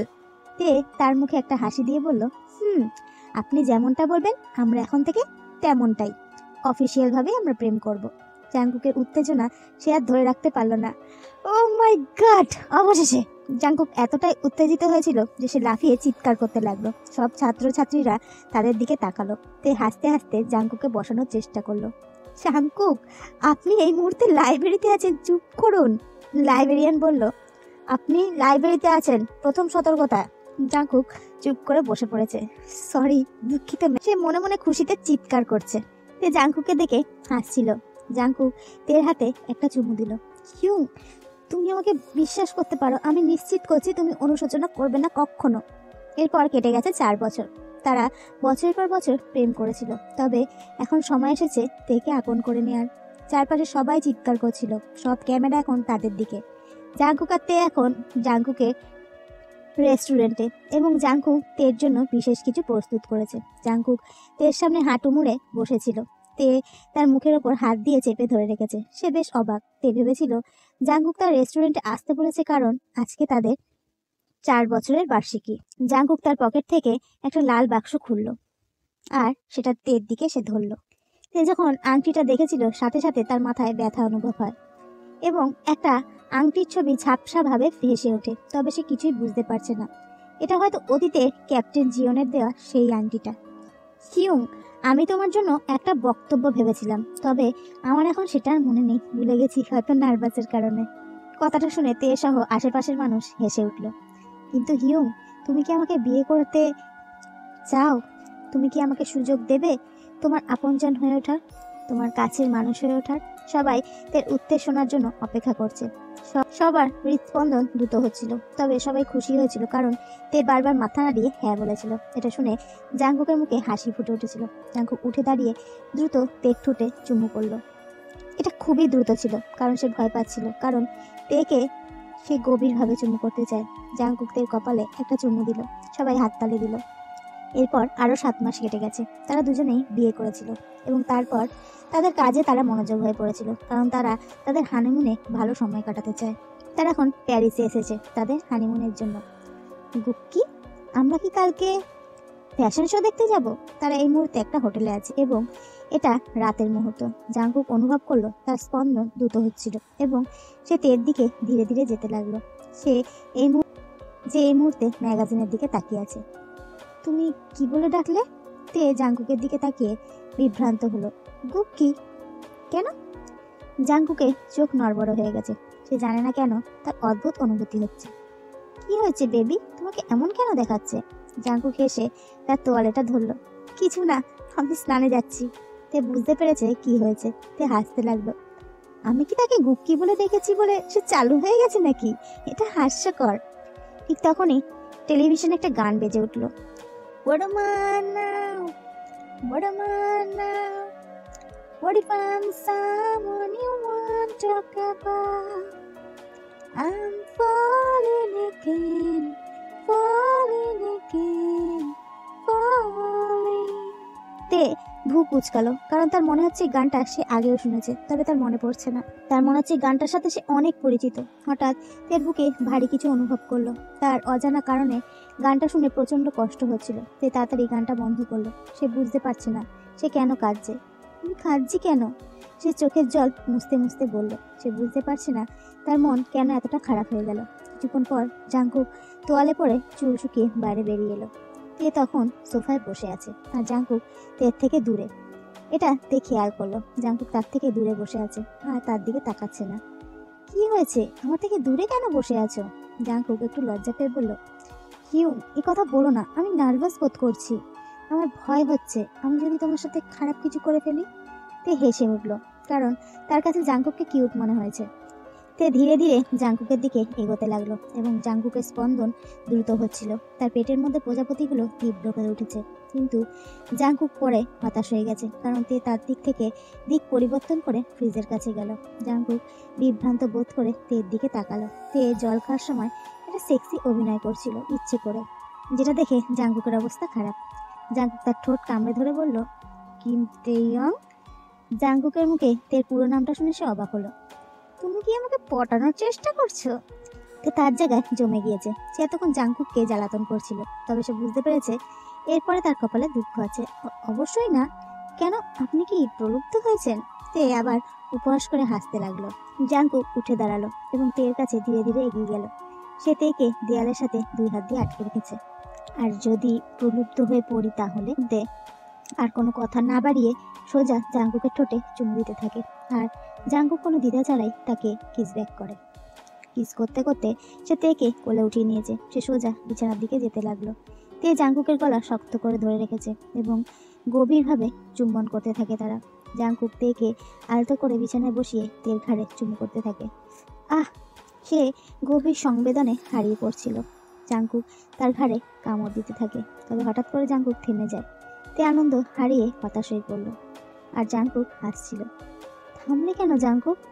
জাংকুক তের নাকে একটা চুমু দিয়ে বলল, আমি তোমাকে পটানোর চেষ্টা করেছি। কিন্তু জাংকুক অবাক হয়েছিল, কারণ তে এবার নিজে থেকেই তার কাছে টেনে নিয়ে চুমু করতে লাগলো। তে চুমু করা বাদ দিয়ে বলল, জাংকুক, ভালোবাসো আমাকে? জাংকুক তের কথা শুনে জমে গিয়েছে। সে বুঝতে পেরেছে তে কিসের ইঙ্গিত দিচ্ছে। জাংকুক সাথে সাথে তের গায়ের ওপর থেকে উঠে বসে পড়ল। সে চায় না তে তাকে কোনোভাবে ভুল বুঝুক। বেবি আমি দুঃখিত। আমি কি তোমাকে চাপে ফেলছি? তুমি কি আমার কথায় ভুল কিছু মনে করেছো? আমি তোমাকে অনেক ভালোবাসি, তবে এসব করার এখন অনেক সময় আছে, আমাদের দুজনের বয়সই অনেক কম। কথাটা বলে জাঙ্কুক থেকে একটা চুমু দিল। আমি চাপে নেই। আমি আমাদের বিয়ের পর এটা অনেক ভেবেছি, আর আমাদের তো এখন বিয়ে হয়েও গিয়েছে। তাহলে সমস্যাটা কোথায়? আর আমি তোমাকে বিশ্বাস করি। তে একটা হাসি দিল। জাঙ্কুক আসলেই তাকে অনেক ভালোবাসে, অনেক বেশি চিন্তাশীল। তাকে স্পর্শ করার আগে তার কাছ থেকে সে অনুমতি চেয়েছে। তুমি কি নিশ্চিত এ ব্যাপারে? আমাকে তুমি সামলাতে পারবে? তে লজ্জায় মাথা নেড়ে হ্যাঁ বলল। এরপর আর কি, জাঙ্কুক আর নিজেকে সামলাতে পারল না। সে তার কাপড় খুলে কোথায় ফেললো ছুঁড়ে তার কোনো হুঁশ নেই। আর সে উঠে সোজা তের কাপড়টাও খুলে দিল এবং তেকে শক্ত করে জোরে চুমু খেতে লাগলো যেখানে সেখানে। আর তে জাঙ্কুকের এই ভালোবাসায় নিজেকে হারিয়ে ফেলছিল। দুজন দুজনকে পাগলের মতো ভালোবেসে চলেছে। দুজনের মুখ থেকে বেরিয়ে আসছে এক উত্তেজক ধ্বনি। তে, তুমি তৈরি তো? কথাটা শেষ হতেই জাঙ্কুক নিজেকে তের মধ্যে প্রবেশ করায়। তে ব্যথায় একটু কোঁকে উঠেছিল।